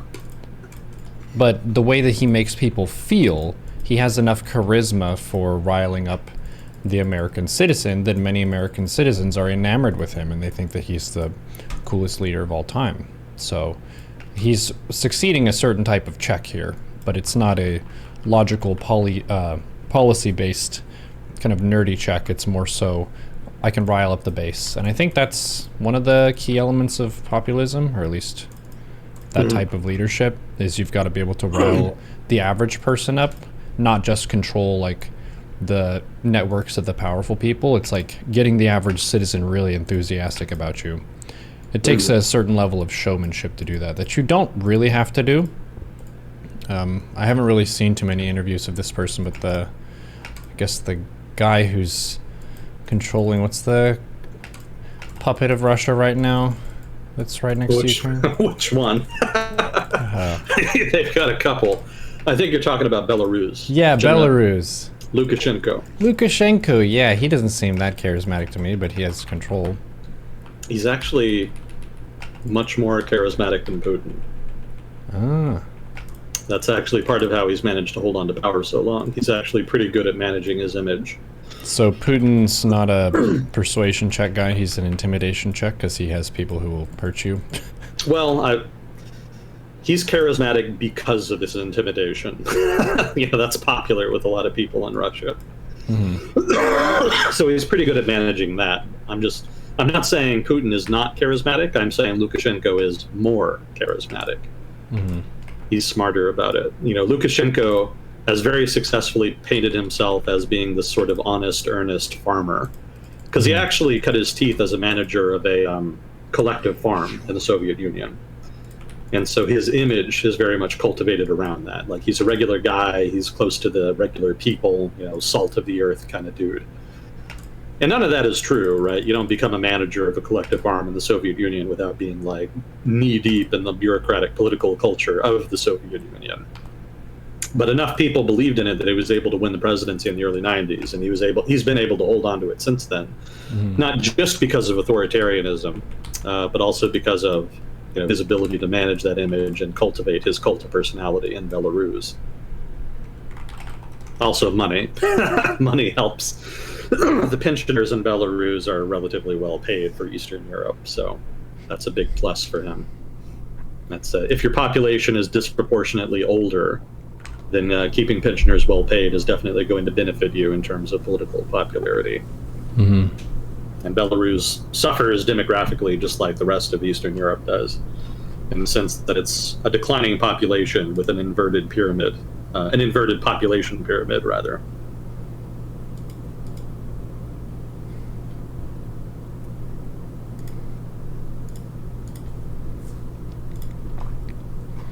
Well, it shows what I know. Who would you say are some of the most charismatic populist leaders right now? Well, I mean, you have to give it to Orban. He's got to be the best because he's been the most successful, right? Maybe a couple of years ago, Putin would have been in the running, but the whole Ukraine fiasco basically just kicks him out. You can't really consider him when he does like tremendously dumb shit like that. So yeah, Viktor Orban is the runaway winner of the populist sweepstakes. He's managed to maintain his popularity, solidify his rule, consolidate his rule, and he hasn't done anything explicitly stupid yet. So for those reasons, he's probably the most charismatic of them. He's even been invited to speak to conservatives here at CPAC, like the big conservative Republican conference they have every year. He's spoken there, and some of the people there like him. He's gotten he's convinced some American conservatives, not all of them. A lot of people are pretty dubious, but there is a minority of American conservatives that he has successfully convinced that he is a defender of traditional European values, that he is a traditionalist European conservative who is successfully taking proactive action to use the power of the state to protect European values and culture. And so for that reason, he seems like an exciting guy to some of those people.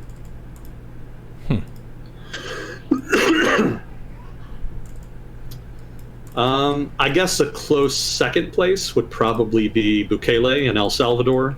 We've talked about him before. Yeah, he's the one. Dictator. Yeah, he brands himself as the coolest, which that always helps. Yeah, I'd like to nominate myself as the coolest.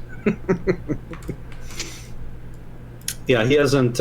You can't really give him first place, even though he's tremendously popular in El Salvador. The thing that holds him back in the rankings is that he's younger, so he hasn't been as around as long. So that's a problem because the longer you're in power as a populist, the more the contradictions of your rhetoric come back to haunt you. Right? It becomes increasingly apparent that you're not really going to solve the problems that you say you're going to solve. So you have to give credit to guys like Orban, who have been around a long time, because they've actually successfully navigated that. It's not clear if a younger guy like Bukele is going to be able to do that. He may or may not be able to. So, if he is successfully able to do that, he'll go up the rankings. For now, I give him second place, and most of that second place is just because of how wildly popular he is in El Salvador. After that, the bench gets kind of short because there's a lot of populists that have been around, but a lot of them have not lasted very long. You look at somebody like Bolsonaro in Brazil; he was a one-term president. Fico maybe in what was it, Slovakia? The guy who was shot in an assassination attempt. He's kind of been in and out of power, but I don't know if he'll be able to stay. That's the same problem I would have with a guy like Trump. Like, he could win the presidency again, but he did lose in 2020, so that's a knock against him. You definitely have to give a guy like Trump or Fico points for staying power. They were able to hang in there even after losing an election, but at the same time, the longer you're out of power as a populist, the more you lose your thunder. You'll note that Trump's political campaign this year in 2024 for president is a little more tame compared to what it was in 2020, and certainly much more tame than it was in 2016.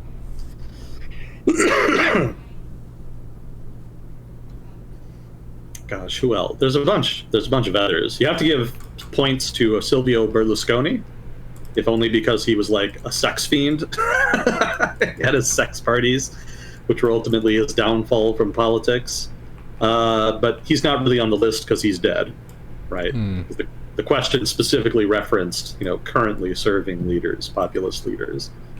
So he gets an honorable mention, but because he's dead, he doesn't place. Damn. Didn't place. Reason, dead.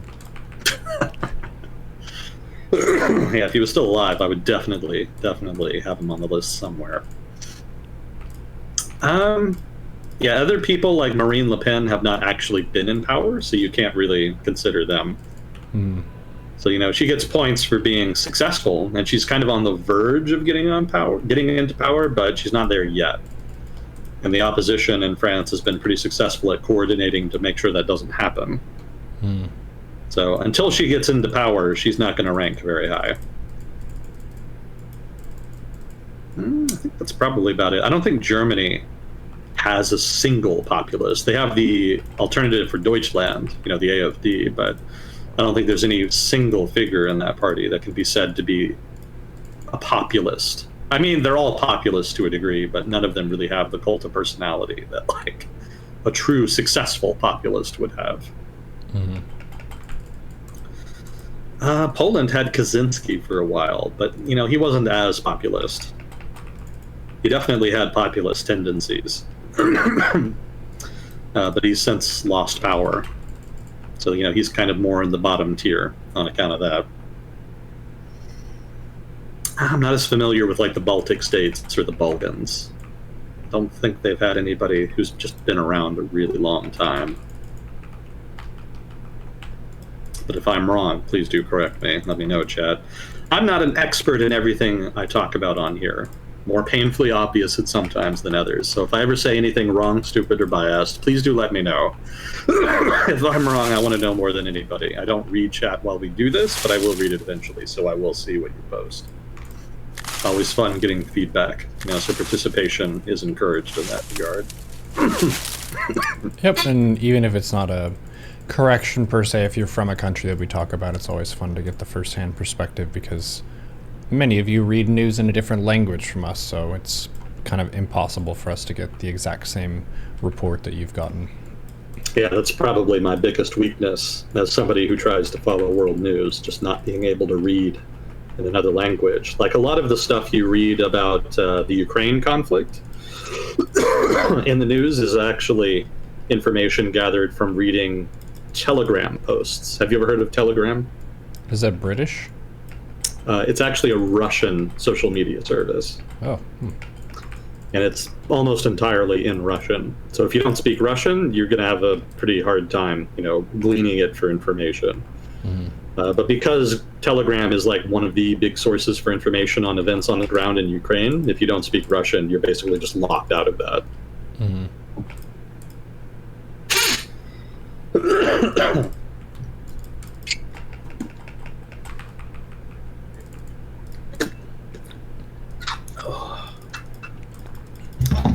Yeah, we used to talk more World War II, but we basically talked about all of it. There's not much left that you and I have discussed to kind of go over. Still haven't done the Eastern Front. I was really thinking about it in 2022, but then the war happened. But then it reopened for business.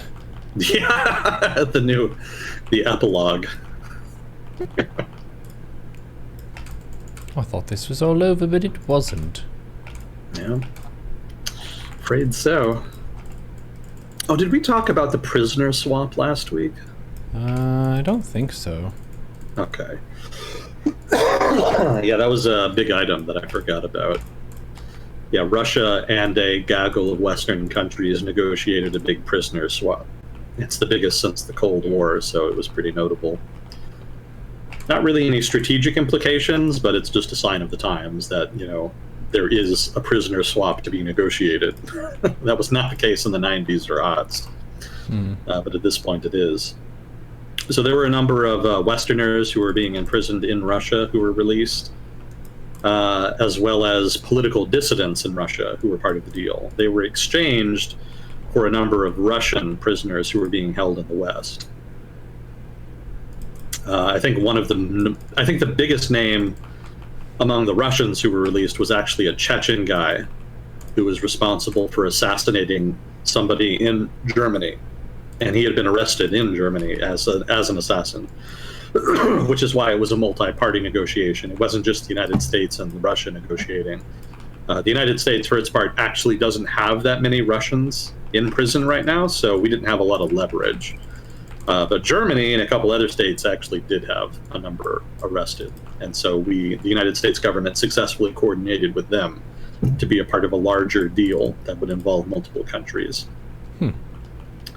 So the biggest prisoner was held by Germany. The biggest name, rather, involved in the deal was being held by Germany. He was a Chechen guy who was convicted of assassinating somebody. I think it was a dissident or something in Germany, a Russian dissident. So the Germans caught him, and the Russians really wanted him back. So he and a number of other similar type people ended up getting released. People who are similarly large or similarly notorious? Neither. Basically just like spies and shit. None of them were as high profile as the Chechen guy, though, since he like actively just fucking murdered somebody in broad daylight in Germany. Wow. You know, most spies just get caught doing like espionage type shit. You know, sabotage, stealing secrets, that kind of stuff. Most of them don't engage in like really dumb assassination attempts. The Chechen guy did. So he was kind of particularly noted for that.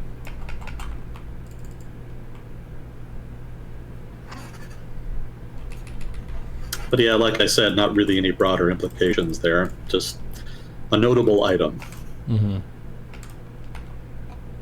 Yeah, it doesn't really seem like it necessarily points to any new piece that hasn't existed before, but it's a trade.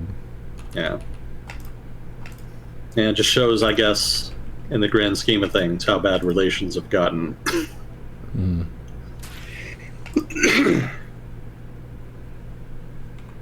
Well, did you see the FTC ruling against Google? No, what was it? You may not remember this, but 4 years ago, the Biden administration got somebody named Lisa Kahn appointed into the FTC, and she became the head of the commission. And for those of you not familiar with the FTC, that's the Federal Trade Commission. That's the agency of the government here in the United States responsible for enforcing competition laws, right? These are anti-monopoly laws. And as you can imagine, certainly if you're American, the FTC has been pretty indolent, relatively speaking, over the past couple decades. They've definitely taken a more laissez-faire approach to consolidation in the private sector. But Lisa Kahn had a very different idea about how the FTC should be run. So she's taken a much stronger stance on fighting consolidation whenever she finds it. And we talked 4 years ago briefly about how Lisa Kahn and some of her ideas and some of her early lawsuits that she brought had the potential to really change the landscape of the U.S. economy by actually breaking apart large firms and making the economy more competitive. But as I mentioned 4 years ago, it was going to take a long time, right? These court cases get dragged out because, you know, if you're a mega corporation and you're getting sued, you've got all of the resources in the world to work with to drag out a case and try to prolong the inevitable or maybe even get a favorable ruling if possible. So, you know, Lisa Kahn and the FTC, you know, their more proactive approach had potential, but it was going to take a while. Well, it's been a while. It's been 4 years. And the lawsuit they brought against Google finally arrived at a conclusion.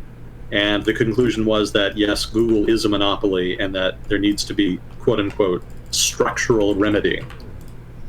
And so nobody knows exactly what that's going to mean in practice, but it does mean that there's going to be some kind of penalties brought against Google for effectively imposing a monopoly on the market for advertising in the search engine market. Yeah, it's not monopolizing search. That's particularly the problem, although that is kind of part of it, but it's more the advertising that they focus on. But that has the potential to involve breaking Google up. Maybe even breaking up its search engine into different companies. I don't know how exactly that would work in practice, but that is something that they're talking about. So yeah, but you're saying because they're so rich, they can drag this out for a long time to the point where, what are they actually going to be able to do? Well, I was saying that's why it took so long to get the ruling in the first place. Oh, gotcha, right? Gotcha. Because the original lawsuit was brought, I think, in like 2021, thereabouts. So it's taken this long, you know, just to do that, just because, you know, Google has lots of resources. Now, that said, you know, you're also right about, you know, the forecast for the future here, because whatever ruling the FTC passes down here as far as remedies, be it breaking up Google or maybe imposing fines or maybe forcing the company to agree to some kind of deal where they voluntarily change the way they operate, Google is going to sue the fuck out of them. Right. So this is not the end. Right. This is the beginning. This is not the end. This is the end of the beginning. Now we're going to get into chapter 2, where Google tries to fight whatever penalties are imposed on them. And that's going to take several more years of court battles, most likely. But hypothetically, at the end of the day, you could see Google's market power significantly weaken, you know, if the FTC does actually win this battle. And that could augur good things for the competitiveness overall of the U.S. search market. Is that what it's called? I'm not even sure what to call that market. The advertising market in the search industry. Let's go with that for now. Interesting thing to me is that even if Trump wins the upcoming presidential election, that does not necessarily mean that the FTC would take the pressure off. Because while Donald Trump does not get along with Democrats at this point, he's actually had some relatively nice things to say about Lisa Khan, interestingly.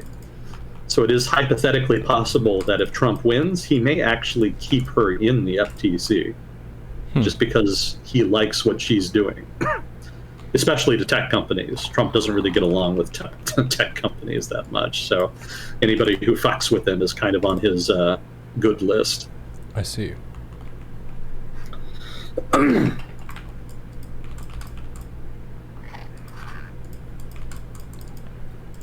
There was one question, if we had time, on the assassination of the czars and the rise of the Soviet Union. Like, why did that happen? How did that happen? How did that happen? Oh man, that's a big question. That encompasses a whole bunch of events. I guess the short version is World War One. World War One basically eviscerated the legitimacy of the Tsarist government. And the problem wasn't even necessarily the war itself. That definitely hurt because the war effort was not managed well. Lots of people were dying just needlessly because of poor decisions and poor logistics. The more things change, the more they stay the same, you could say. But while that was definitely undermining the legitimacy of the government, the bigger problem was the food shortages. That kind of ties into the military's logistical difficulties, but more it was a reflection of just the overall problems with distribution of resources within the economy. The Russian economy had only just started industrializing in the decades leading up to World War One. And they made a lot of strides. There was a lot of economic growth, but it just was not enough to get Russia at parity with Western countries. Certainly not Germany. So food shortages and just lots of death and destruction on the front combined, really, really made people upset. You can kill people, you can hurt people, but when you start starving people, that's a big fucking problem politically. That's when people just give the fuck up. They have nothing to lose and they just go absolutely apeshit. Hunger will make you crazy, much more so than torture or fear. Once people get hungry, then they get stabby. So that's a really simple version of what happened. Really, if you want to get deeper into it, the decline of the legitimacy of the Tsarist government had been kind of unfolding over several decades. Even in the 19th century, you saw the emergence of nihilism. You've heard of nihilism, right? Oh, hell yeah. One of my favorite black metal bands writes about nihilism. Well, besides the black metal band, the idea of nihilism. Yeah. So that actually originated in Russia in the late 19th century.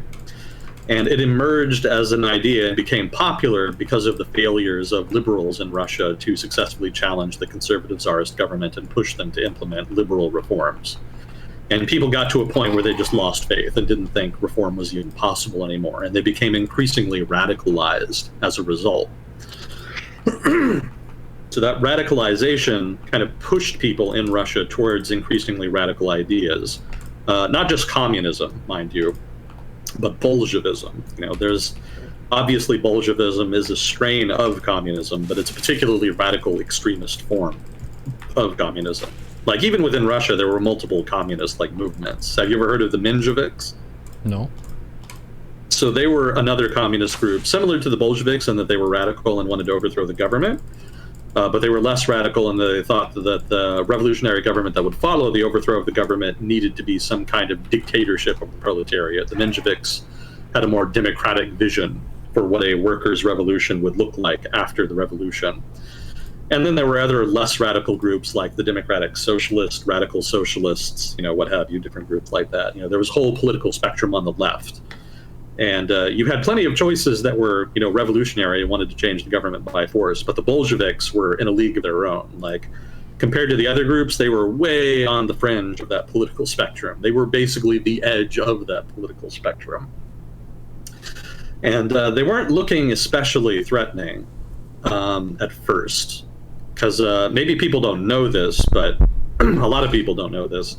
It was not the communists that overthrew the Tsar. That's actually like a common myth. People kind of assume that it was the communists. It was not. The revolution that overthrew the Tsar was actually called the February Revolution. And that was a Republican revolution. That was broadly popular, encompassed groups from all over the political spectrum, right and left.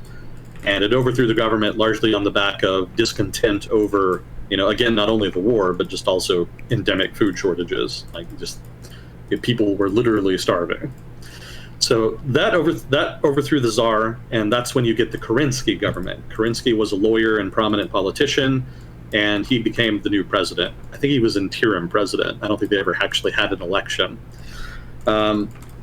So that was the Republican government that was in control of Russia after February 1917. I think maybe it was actually March, because they were still using the Julian calendar at the time. So there's kind of a little disparity between the dates and months. The October Revolution itself, actually, one of the most famous revolutions in history, did not happen in October. In the calendar we use in the West, it actually happened in November. Yeah, a little bit of trivia. So after the February Revolution, the Republican government had a really difficult decision to make, which is, should we keep fighting in the war? Because they had it at their discretion to end it, right? They could just surrender. But they decided not to, one, because they wanted to reclaim the territory they lost to the Germans, but also because they did not want to betray their allies. That was kind of an honor thing, which, yes, was a substantive consideration at the time. Keep in mind, we're talking about like 1917 here. We're not that far removed from the Victorian era. So that was a fateful choice, because the war wasn't really all that close to ending. Certainly didn't seem that way in 1917. They still had another year or so to go.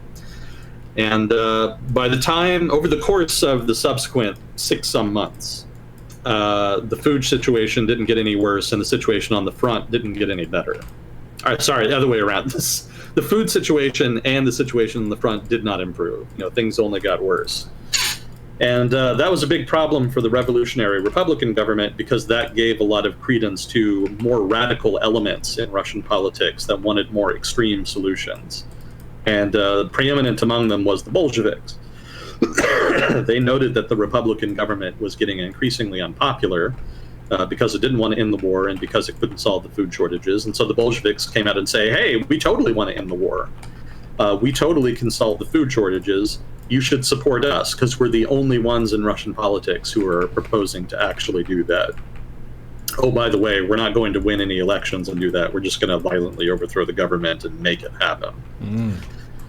So that was a pretty popular proposition at the time, especially for workers and peasants. And so as conditions deteriorated eventually in October, the Bolsheviks sensed an opportunity. And so they made their play, and it worked. They had a lot of support, and they were able to overthrow the government in relatively short order.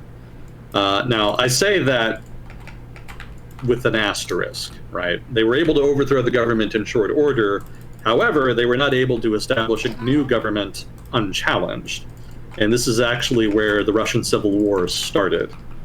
And I don't know how many of you guys have read about the Russian Civil War, but you should definitely look into it, because it is a fucking gnarly conflict. Like, shit ton of people died.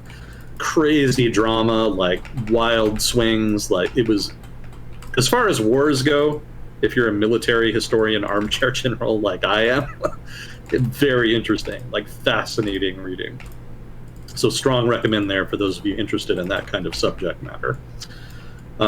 Without getting into like a whole last history of the Russian Civil War, since we're focusing here on like the overthrow of the Romanov dynasty, that war involved basically the whites, who were basically conservatives or maybe just anti-communists in general, who were all in a broad coalition together fighting against the new Bolshevik government. And the new Bolshevik government teetered several times. Like, they were not in a good position because, on the one hand, the peasants and workers supported them, but on the other hand, they very quickly implemented, once they seized power, a number of radical economic policies that actually severely undermined the economy and made the food situation even worse. And the whole reason a lot of people had supported them was specifically to solve that problem. So peasants in particular, peasant farmers were particularly upset because the government, the communist government, kept trying to steal their shit, their food. They wanted to confiscate it and redistribute it, which was a big problem from the farmers' perspective, since that was their like sole source of income. So the peasants actually started turning on the Bolsheviks, which is one of the reasons you started seeing the de-kulakization campaign. Kulaks were wealthy peasants, relatively wealthy peasants. They produced a disproportionate share of the food. So the Bolsheviks kind of homed in on them as the main source of resistance and started, well, killing them, basically. They designated them class enemies and started trying to exterminate them or otherwise confiscate their property to render them powerless. Workers, for the most part, were still behind the revolution, but keep in mind, industrialization was still pretty nascent in Russia, so as a proportion of the population, they were not all that many. So support of the peasants was pretty important, and so the Communist Party had to expend a number of resources, a good amount of resources and time trying to restore that trust, which they largely did through violence, but also through just better economic policies. You know, those of you familiar with Lenin will probably remember the new economic policy that he implemented, which, contrary to what you would expect from like the leading light of European communism, was actually a relatively free market set of reforms that did successfully stabilize prices. You know, there's a lot of debate about that amongst communists, about, you know, how necessary that was, whether it undermined the revolution or whether it was okay because it was just meant to be a temporary emergency measure. Lots of fun ideological debates about that, but Lenin's policy did kind of stabilize things and did able a kind of entente, so to speak, with the peasant classes that he was able to leverage and to restore legitimacy for the party. And that allowed the party to then leverage that into recruiting into the Red Army, which then helped them snowball into an unstoppable juggernaut. Lots of people were also just coerced into fighting. Like, they were able to get lots of workers and peasants to fight as soldiers, but officers were harder to come by, since a lot of the officers were especially conservative. So what they did is they took a combination of volunteers, like what few communist officers there were, and then they actually had relatively conservative officers who were forced to fight. So what they would do is they would kidnap their families and hold them hostage. And in exchange for not killing their families, these officers would basically have to lead Red Army units of one kind or another. That's mean.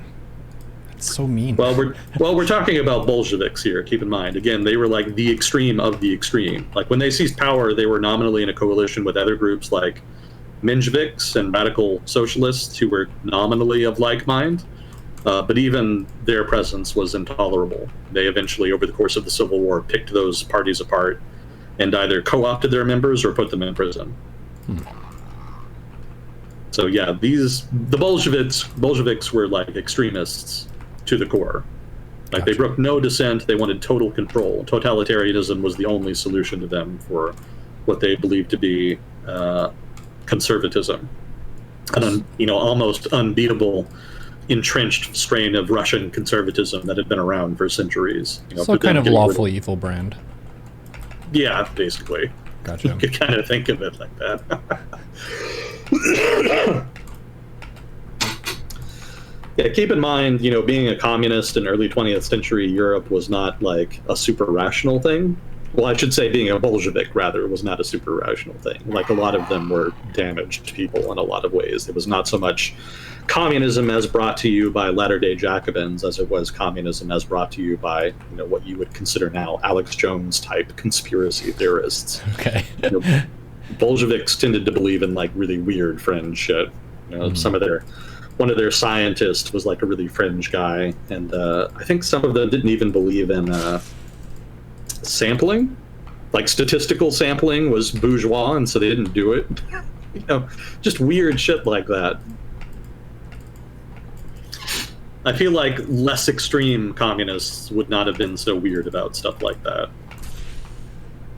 So that's an example, again, of why letting Bolsheviks run the revolution was, like, the worst thing to happen to the radical left in its entire history. But I digress. So the killing of the Romanov family did not actually happen until well after the October Revolution. It happened a couple years into the Russian Civil War. I want to say like 1921, because the revolution started in 1917, so that gets you to 1819. Yeah, I want to say like 1920 or so. actually, maybe it was 1919. I don't quite remember. But regardless, it happened at a time when Admiral Kolchak, who was the leading white army general in Siberia, was actually launching an offensive that was successfully pushing the Bolsheviks back out of Siberia into European Russia. And he was approaching a city called Yekaterinburg, which is basically Catherine City, named after Catherine the Great. And that was where the Romanov family was being held by the Bolsheviks at that time. And because the whites were advancing, the Red Army sensed that there was a possibility of the Romanovs escaping and potentially becoming like a new focal point for the whites to rally around and maybe inspire them to victory. So rather than risking that potentially happening, the Romanov family was unceremoniously shot to death in a basement of the house that they were being held in. So the death of the Romanov dynasty was not actually a major political event unto itself. It actually happened after the real major political events of the February Revolution and the October Revolution. So it's relevant. It was a notable event in the Russian Civil War, but it was not like the defining event. There were definitely much bigger events going on that defined the course of Russian history at that time. Yeah, keep in mind that Nicholas II, the Tsar at that time, was noted for being a relatively weak Tsar. He actually inherited the Russian Empire from his father after he was assassinated. I think his father was Alexander. I can't remember if it was Alexander the First or the Second. Somebody in chat, please correct me on that. But his father was assassinated, and so he actually inherited the throne relatively young. I think he was still in his 20s, actually.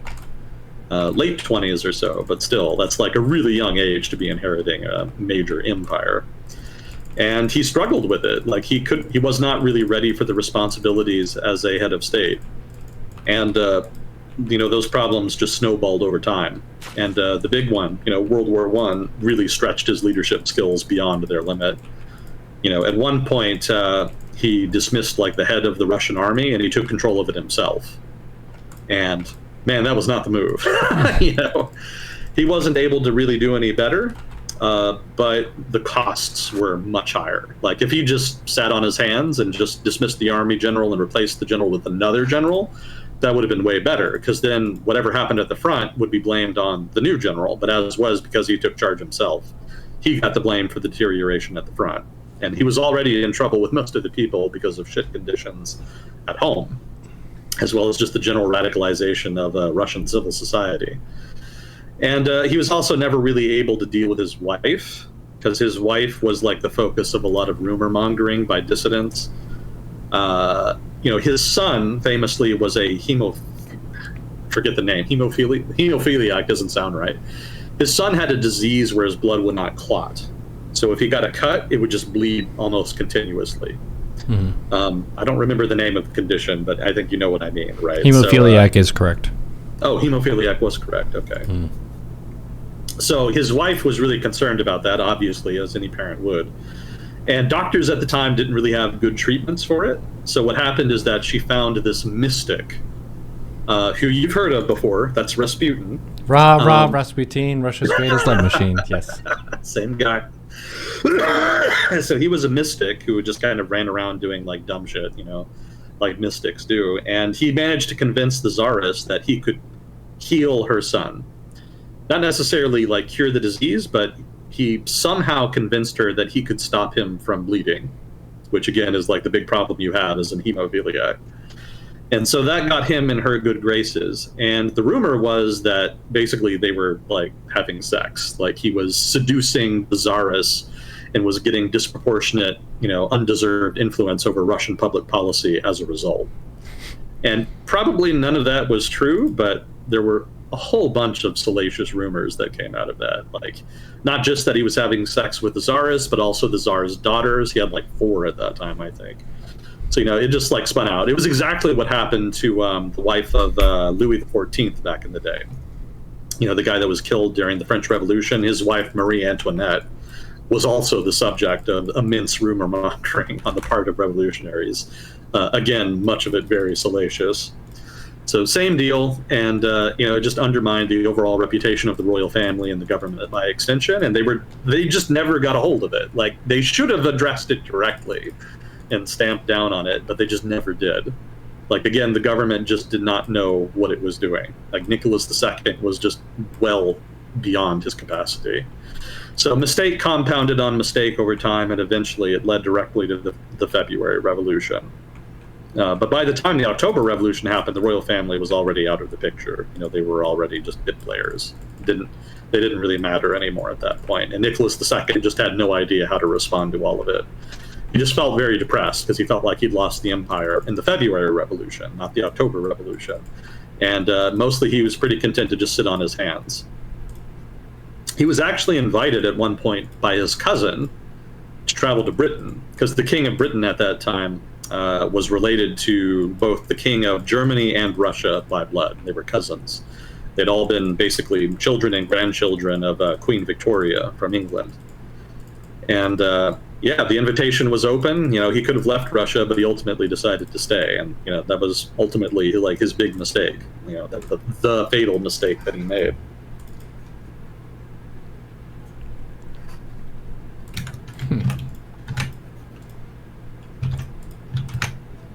Yeah, I think a lot of people don't know about the Civil War and the Revolution happening before the Bolsheviks. I think they kind of equate the two of those as happening at the same time. Yeah. Yeah, the timeline is a little bit different. How long did the Tsars control Russia? The Tsars. Okay, so there's a difference between the Tsars and the Romanov dynasty. Okay, let's start with the Romanov dynasty. So the Romanov dynasty specifically, I want to say that the first Romanov was actually appointed as Tsar in the early 1600s. Because I believe that the Romanovs took power as a result of the Time of Troubles, which was a period of like 10, 20 years at the beginning of the 1600s, from 1600 to 1620, where there were a series of disasters in Russia. Have you ever heard of the crisis of the two Vladimirs? They said, "Hey, Vladimir," and then two people turned around and they were like, "Fuck, we need to call him by something else." That you're not far off. So what happened is that there was a Tsar named Vladimir, and then this other guy said that, hey, actually, that guy's a fake Vladimir. I'm the real Tsar Vladimir. And there was a whole ass conflict that spun out of that. Oh my goodness. That was on top of an invasion by Poland, which actually successfully seized Moscow. And they actually tried to impose their own puppet leadership, but they were eventually expelled during a revolution. And it was because of that revolution and the restoration of Russian independence that a new king was put into power by the nobility of Russia, the boyars, I think they were called. And the boyars actually chose, I want to say, a lawyer. I think he was a well-known lawyer at the time, and he was chosen to become the new Tsar, and that guy was actually the first Romanov, if I'm not mistaken. So 1600s up until 1917. So you're looking at 300 years and change of the Romanov dynasty. That's a pretty long time. Yeah, it's not bad. It's nothing compared to the Japanese imperial family, but, you know, that's a high bar, to be fair. Yeah. Now, as far as the first Tsar, I believe, was Vladimir the Great. Wait, was it Vladimir or was it Ivan? Actually, I think it was Ivan. Ivan the Great, I believe, was the first Tsar, and he took power in the 1500s. Well, I shouldn't say take power, he was already in power, but he anointed himself Tsar of the Russias in the mid-1500s. So I think he was only around for like 70 years, something like that.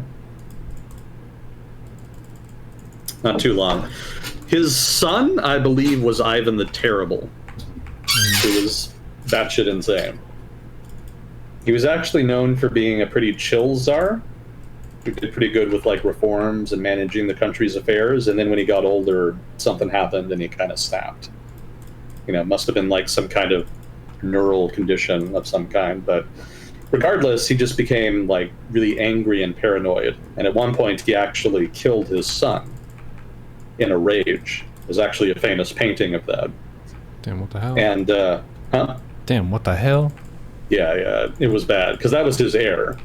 So after that, he basically created the first secret police in the history of Russia, and he created what would have passed at the time for a totalitarian state. You know, just mass killings, quotas to arrest people, like all of the stuff that would be pretty common later on in like the Soviet Union. Ivan the Terrible actually did a lot of the same stuff after he like lost his shit. Lots of violence at that time. It was very bad for a couple decades.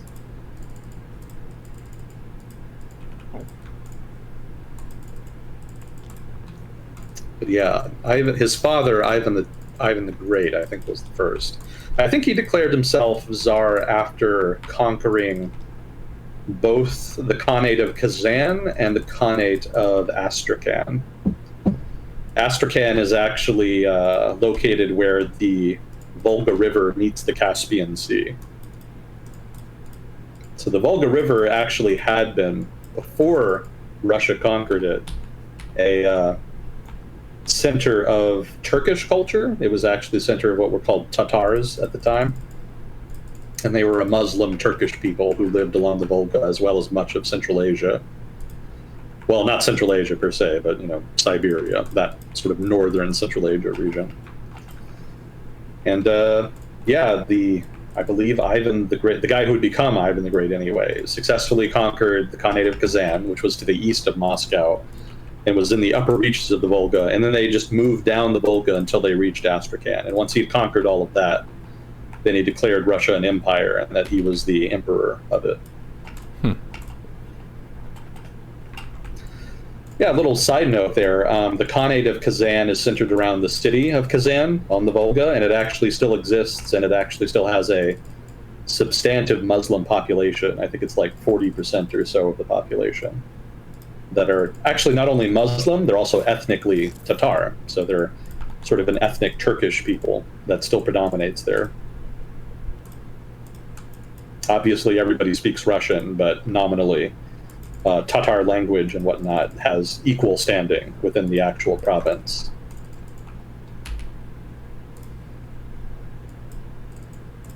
I don't really know as much about Tatars. Their language is Turkish. It's not. Some of it is mutually intelligible with the Turkish spoken in Turkey itself, but there's a lot of daylight. You know, it's hard to understand from what I've heard. Beyond that, you know, Muslim faith, and yeah, there's not that many of them. Mostly they're rural. When the Russians conquered a lot of Turkish territory in Central Asia, they generally took the best fits for themselves. So generally, the Turkish population in those places is largely rural.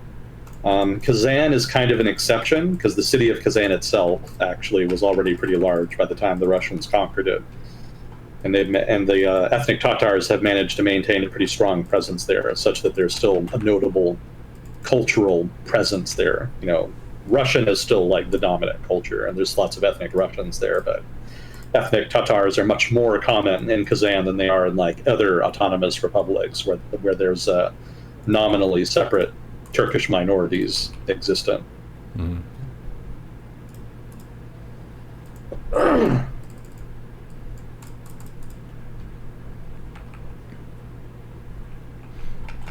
Cool, we'll visit Russian history.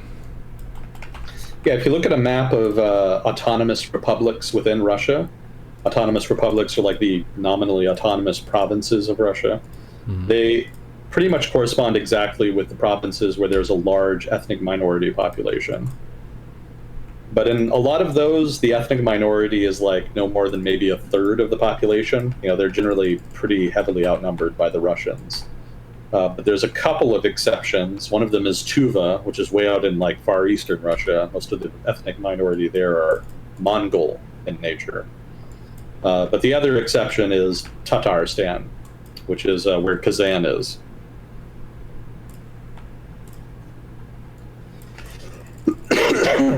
Kazan, not to be confused with Kazakhstan. Correct.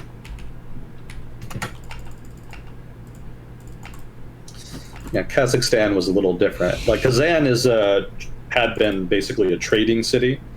The Volga is the biggest river in the region, by far.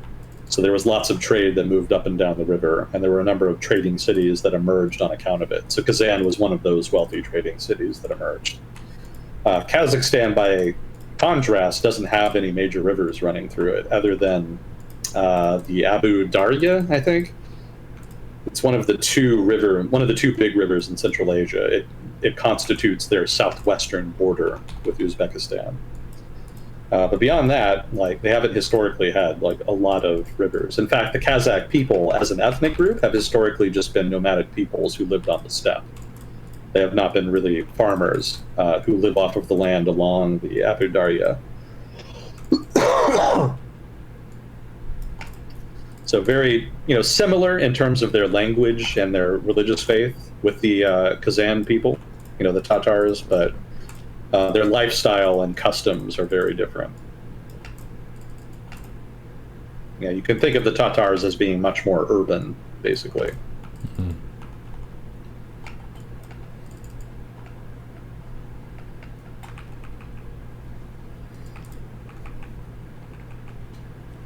Chat's wondering if the conspiracy that the Jews control everything is from Russia originally.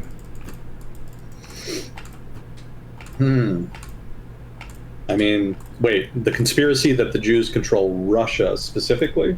No, everything. Oh, everything. Okay. I think that's just a long-standing European thing. Yeah, one of the most interesting articles I read about that is that a lot of modern anti-Semitist tropes kind of emerged in the early 1800s with French industrialization and urbanization. Supposedly, French conservatives wanted to create a national identity, but they didn't want socialist reforms or a socialist left-wing identity. So they were kind of struggling to find a way to create a unified identity. And keep in mind, at this time, France had just recently conquered Algeria, and they were trying to figure out ways to assimilate the native Algerian population. So French conservatives, one of the ideas they came up with to kill two birds with one stone was to embrace anti-Semitism as a potential unifier of the nation's disparate peoples. Because on the one hand, conservatives were traditionally prejudiced against Jews, but on the other hand, if you look at Muslims in Algeria, they actually had very similar prejudices against, urban Jewry. Mm-hmm. So some French nationalist conservatives thought that they could use that as something to bring the peoples together under a common French identity. And so that kind of led to a proliferation of anti-Semitic tropes that ended up being much greater than if this particular political movement had not happened. And the article also mentioned that, part of this unifier that the conservatives were trying to construct was specifically aimed not necessarily just at Jews, but against cities in particular, because cities were seen as hotbeds of anti-conservative liberalism and also socialism, neither of which conservatives in 19th century Europe liked. A lot of European history in the 19th century was just conservative monarchists trying to find ways to fuck over liberals and to stop them from taking power. So, in the case of this early nascent, attempt at conservative nationalism, they were trying to target cities and to try to focus the nation's prejudices on them. And in doing that, they ended up focusing disproportionately on Jews because at that time, cities were kind of naturally associated with Jews because Jews found that, one of the few ways that they were basically legally allowed to do business was with things like lending money and also, I think, diamond cutting. And those tended to be more urban activities. So they disproportionately ended up congregating in cities and made up disproportionately large chunks of the population there. So as industrialization supercharged cities, conservatives and their prejudices of cities were supercharged in turn. And so at the time, that meant not just turning on socialist liberals, but also hyping up traditional anti-Jewish prejudice. And so the author of the article just made the argument that this was sort of the genesis of modern anti-Semitism, that this sort of urban-rural conservative-liberal divide in the early 19th century partly played out by supercharging traditional anti-Semitism, and that this has just evolved over time, correspondent with the changes wrought by industrialization and the rise of urban areas and their unique political interests that clash with more conservative interests. Yeah, I think we've mentioned before that one of the reasons why there was, I would say, overrepresentation in the financial sector for people of Jewish heritage was because Christianity introduced some laws against usury, which is lending, money lending, and that kind of stuff. And it was seen as an ugly profession, or one that should not be kept if you're trying to be Christ-like and that kind of thing. So a lot of Christians just chose not to touch the financial sector, which meant that if there's another belief system that doesn't have such a restriction, then they're going to overrepresent. But it's not as though they had a grand conspiracy to do so. It's like you made a rule for yourself not to do that. So it makes complete sense. Yeah, and as far as the United States, keep in mind that there was a massive influx of Jews into the northeastern United States during the late 19th century, early 20th century immigration wave, which included peoples from Italy, Poland, et cetera, a whole bunch of Eastern European and Southern European countries. And that's why there's a disproportionate Jewish presence there today, and it's also why there ended up being disproportionate Jewish presence in the American financial sector. Just by dint of immigrating to the financial capital of the United States, they had disproportionate access, and so there's relatively more there. A lot of anti-Semites cannot really handle the idea that there would be more, Jews and Italians in the financial sector here in the United States because of that. They just see that there's more Jews there than in the rest of the country as a whole, proportionately, and so they can only explain that in terms of conspiracy theories. And so that's kind of their downfall. Yeah, I've noticed that one of the things that is a human bias or potential cognitive pitfall is sometimes people prefer a dank and entertaining answer to a boring and dry answer to something. Like giving a basic explanation of, oh, well, they just got here because of this other simple external reason. That's not saucy. That's not spicy. A lot of people will be skeptical of it because it doesn't have a lot of, I don't know what the right word is, flair to it, emotion to it. They like an emotional answer that's invested in something that they already feel. So I think that's a big part of how people can craft these kinds of conspiracies or imagine them, is a simple, boring answer is not satisfying enough for some people. They want to have a ridiculous, crazy answer. Yeah, there's always exciting stuff going on in the world, but the reality is that some of the most dramatic stuff is the result of very boring dynamics and mechanisms. Yeah. That's, I think, one of the things I was a little bit disappointed with evolution. I was warned that it was this very sexy ideology that was going to make me give in to its temptations, when really it was just a very painstaking and boring categorization of all living things as meticulously and encompassingly as possible, which, if you go down to it, is just that year by year, slightly more creatures died who didn't have this trait, and slightly more of these creatures didn't die because they had it. Therefore, over thousands and millions of years, you get this diversity of species, which isn't quite as cool as, like, Space God. Yeet oceans, Space God. Yeet birds, Space God. Yeet land animals. That's way more fun. That's certainly the more entertaining option. I have to give that to you. Yeah.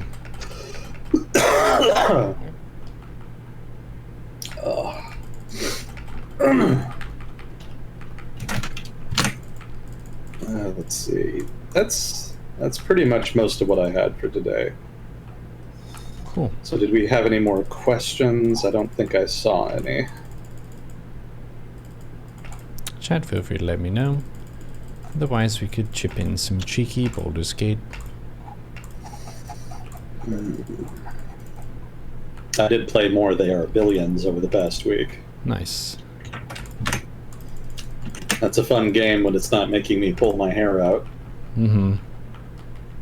Yeah, I don't know why entirely, but they almost kind of made it a pseudo roguelike RTS, because you can't save in the middle of a mission and then reload that save later.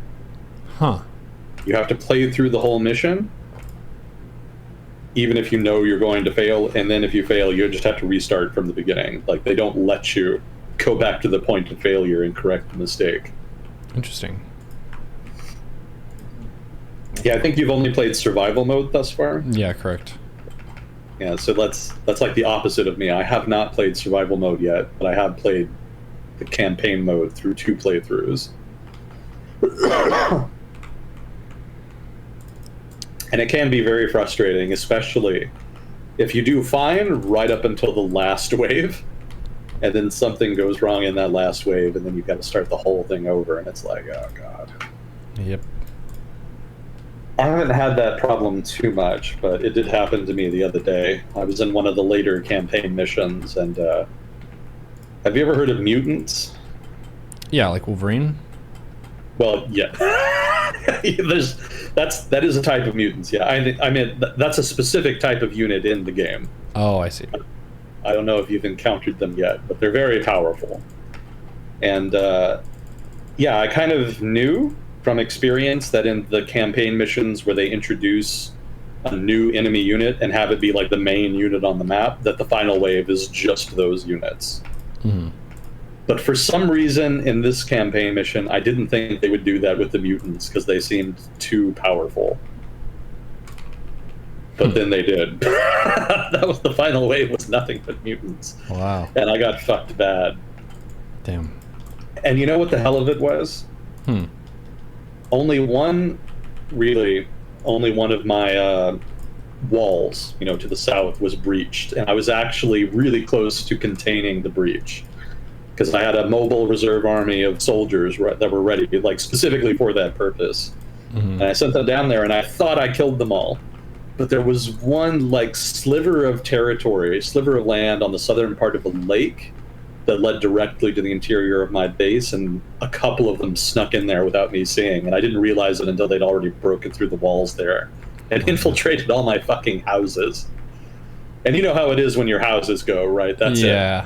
It's over. Like, you just can't keep up with it at that point. It doesn't feel like it should be over because the units themselves are pretty weak, but because the spread is so fast, it is over.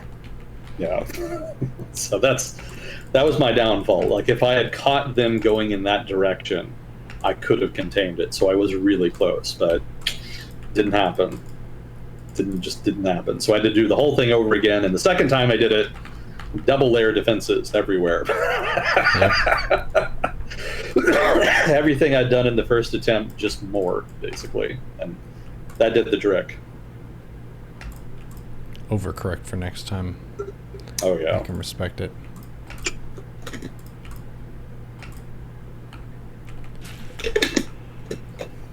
Yeah, it's interesting that difficulty element of gaming, where do you make it harder and thus more difficult to succeed in something, but then it feels better when you get the payoff, or do you make it easier so you don't frustrate your players out of the game? Really depends on the game developers and what they think their player base is, I guess. Well, don't they deal with that to a degree with difficulty settings? Yeah. Kind of choose your own adventure type thing? Oh my gosh. Yeah, Stormgate's an interesting project right now that they're basically trying to split the difference between Warcraft 3 and StarCraft 2, and it's really funny seeing that people who wanted exactly either of those games to be kind of upset, but if you look at what they've marketed, they're delivering pretty close to what they're trying to deliver, so I'm happy so far. Fair enough. You know what I did at 1 a.m. last night?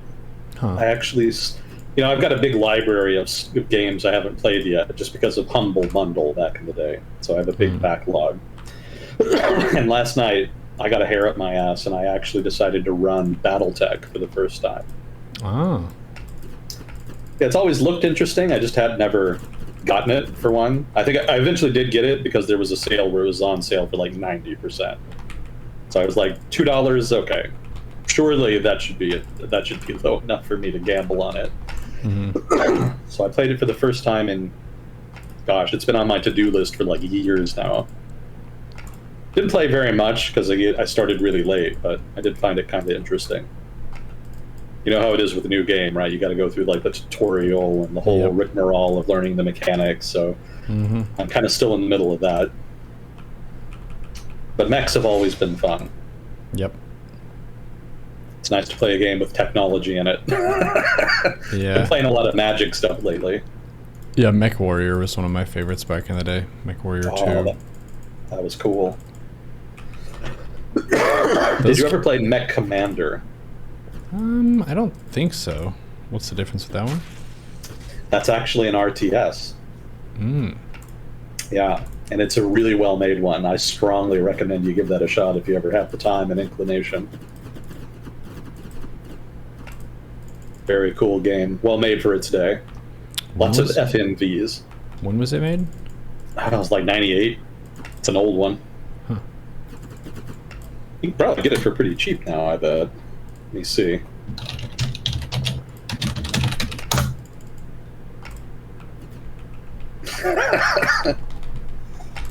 Yeah, I guess it's not on Steam. That's too bad.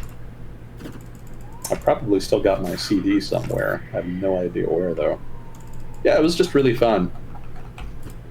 It's not like a modern RTS where you have a shit ton of units out on the field. It's much more sparing. Like, you get a couple of mechs, and then you fight a couple of other mechs per map. Mm-hmm. But that makes it more intense, right? Yeah. And there's also lots of maintenance and, you know, managing your mechs, what weapons they have, that kind of stuff. You know, the same sort of stuff you would see in other mech games. But, you know, here it's just got extra spice because of the isomorphic map, you know, the whole RTS element. It was really neat. Definitely one of my favorites as a kid, even though I was never able to beat it. I still miss FMVs. I almost wish gaming would go back to that, but I know why they don't. What's FMV again? Full motion video. Basically, it's like the little cinematic scenes with actual actors they used to put in video games. Oh, yeah. Yeah, Red Alert had a whole bunch of them back in the day that it was known for. Mm-hmm. Yeah, Trisha was playing a retro game like that where there are a bunch of like ninjas that break into a house and you've got to watch the different video cameras, and these are all just humans who did kind of looks like reality TV quick videos slapdash together. Yeah, so it in a sense it kind of aged well because the graphics you're looking at is just humans acting shit out. Yeah. Pretty funny. That's the good stuff. You know what I missed? The hacking controllers they had for Mech Warrior that were like the joystick with the whole bunch of buttons that looked like an actual console on it. Yeah. Mech games got better, but they didn't really end up pursuing that direction. There was one game, I can't remember, I think it was on Sega Dreamcast or something, that had like a full 100-button panel. They just went completely bananas with it. It's like, let's just take this to its logical endpoint.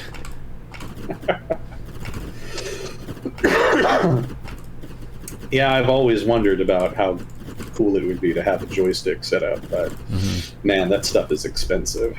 Yeah. You gotta pay for that.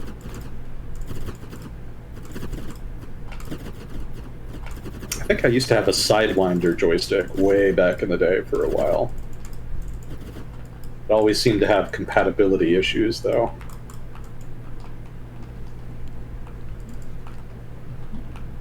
I actually did pick up Mech Warrior 4 when it was on sale a while ago. Nice. It's been on my to-do list for a long time now as well. Have you ever tried Mech Warrior Online? I don't know if I have. Oh, I think really? it still has a pretty active community. Yeah, you can find games still. I think. I last played like a year ago. I play once a year to remind myself how bad I am at the game. It's so cool, though. Like, you can't stay away. Like, I always come back to it eventually. It's such a neat idea, and it's implemented really well. But, you know, the pay-to-win aspects kind of bug you after a while. How do you pay to win in that game?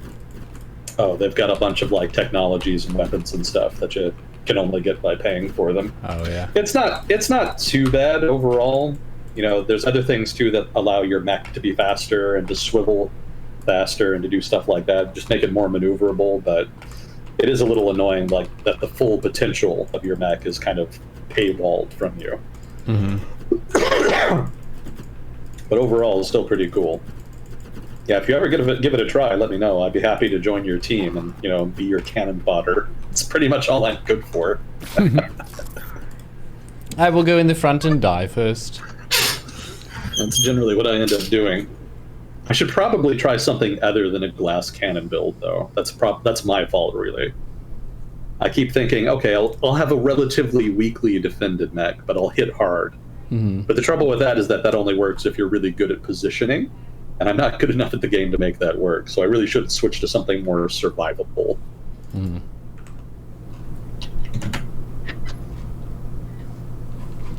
Well, cool. I'm out of my Stormgate match. Thank you, chat, for participating and throwing us some interesting questions. We got a lot of World War II covered and some old Russian history in this episode of World Discussion with Agent Smith. Thank you, sire. Oh, thank you. Always a privilege. Talk to you next time. GG.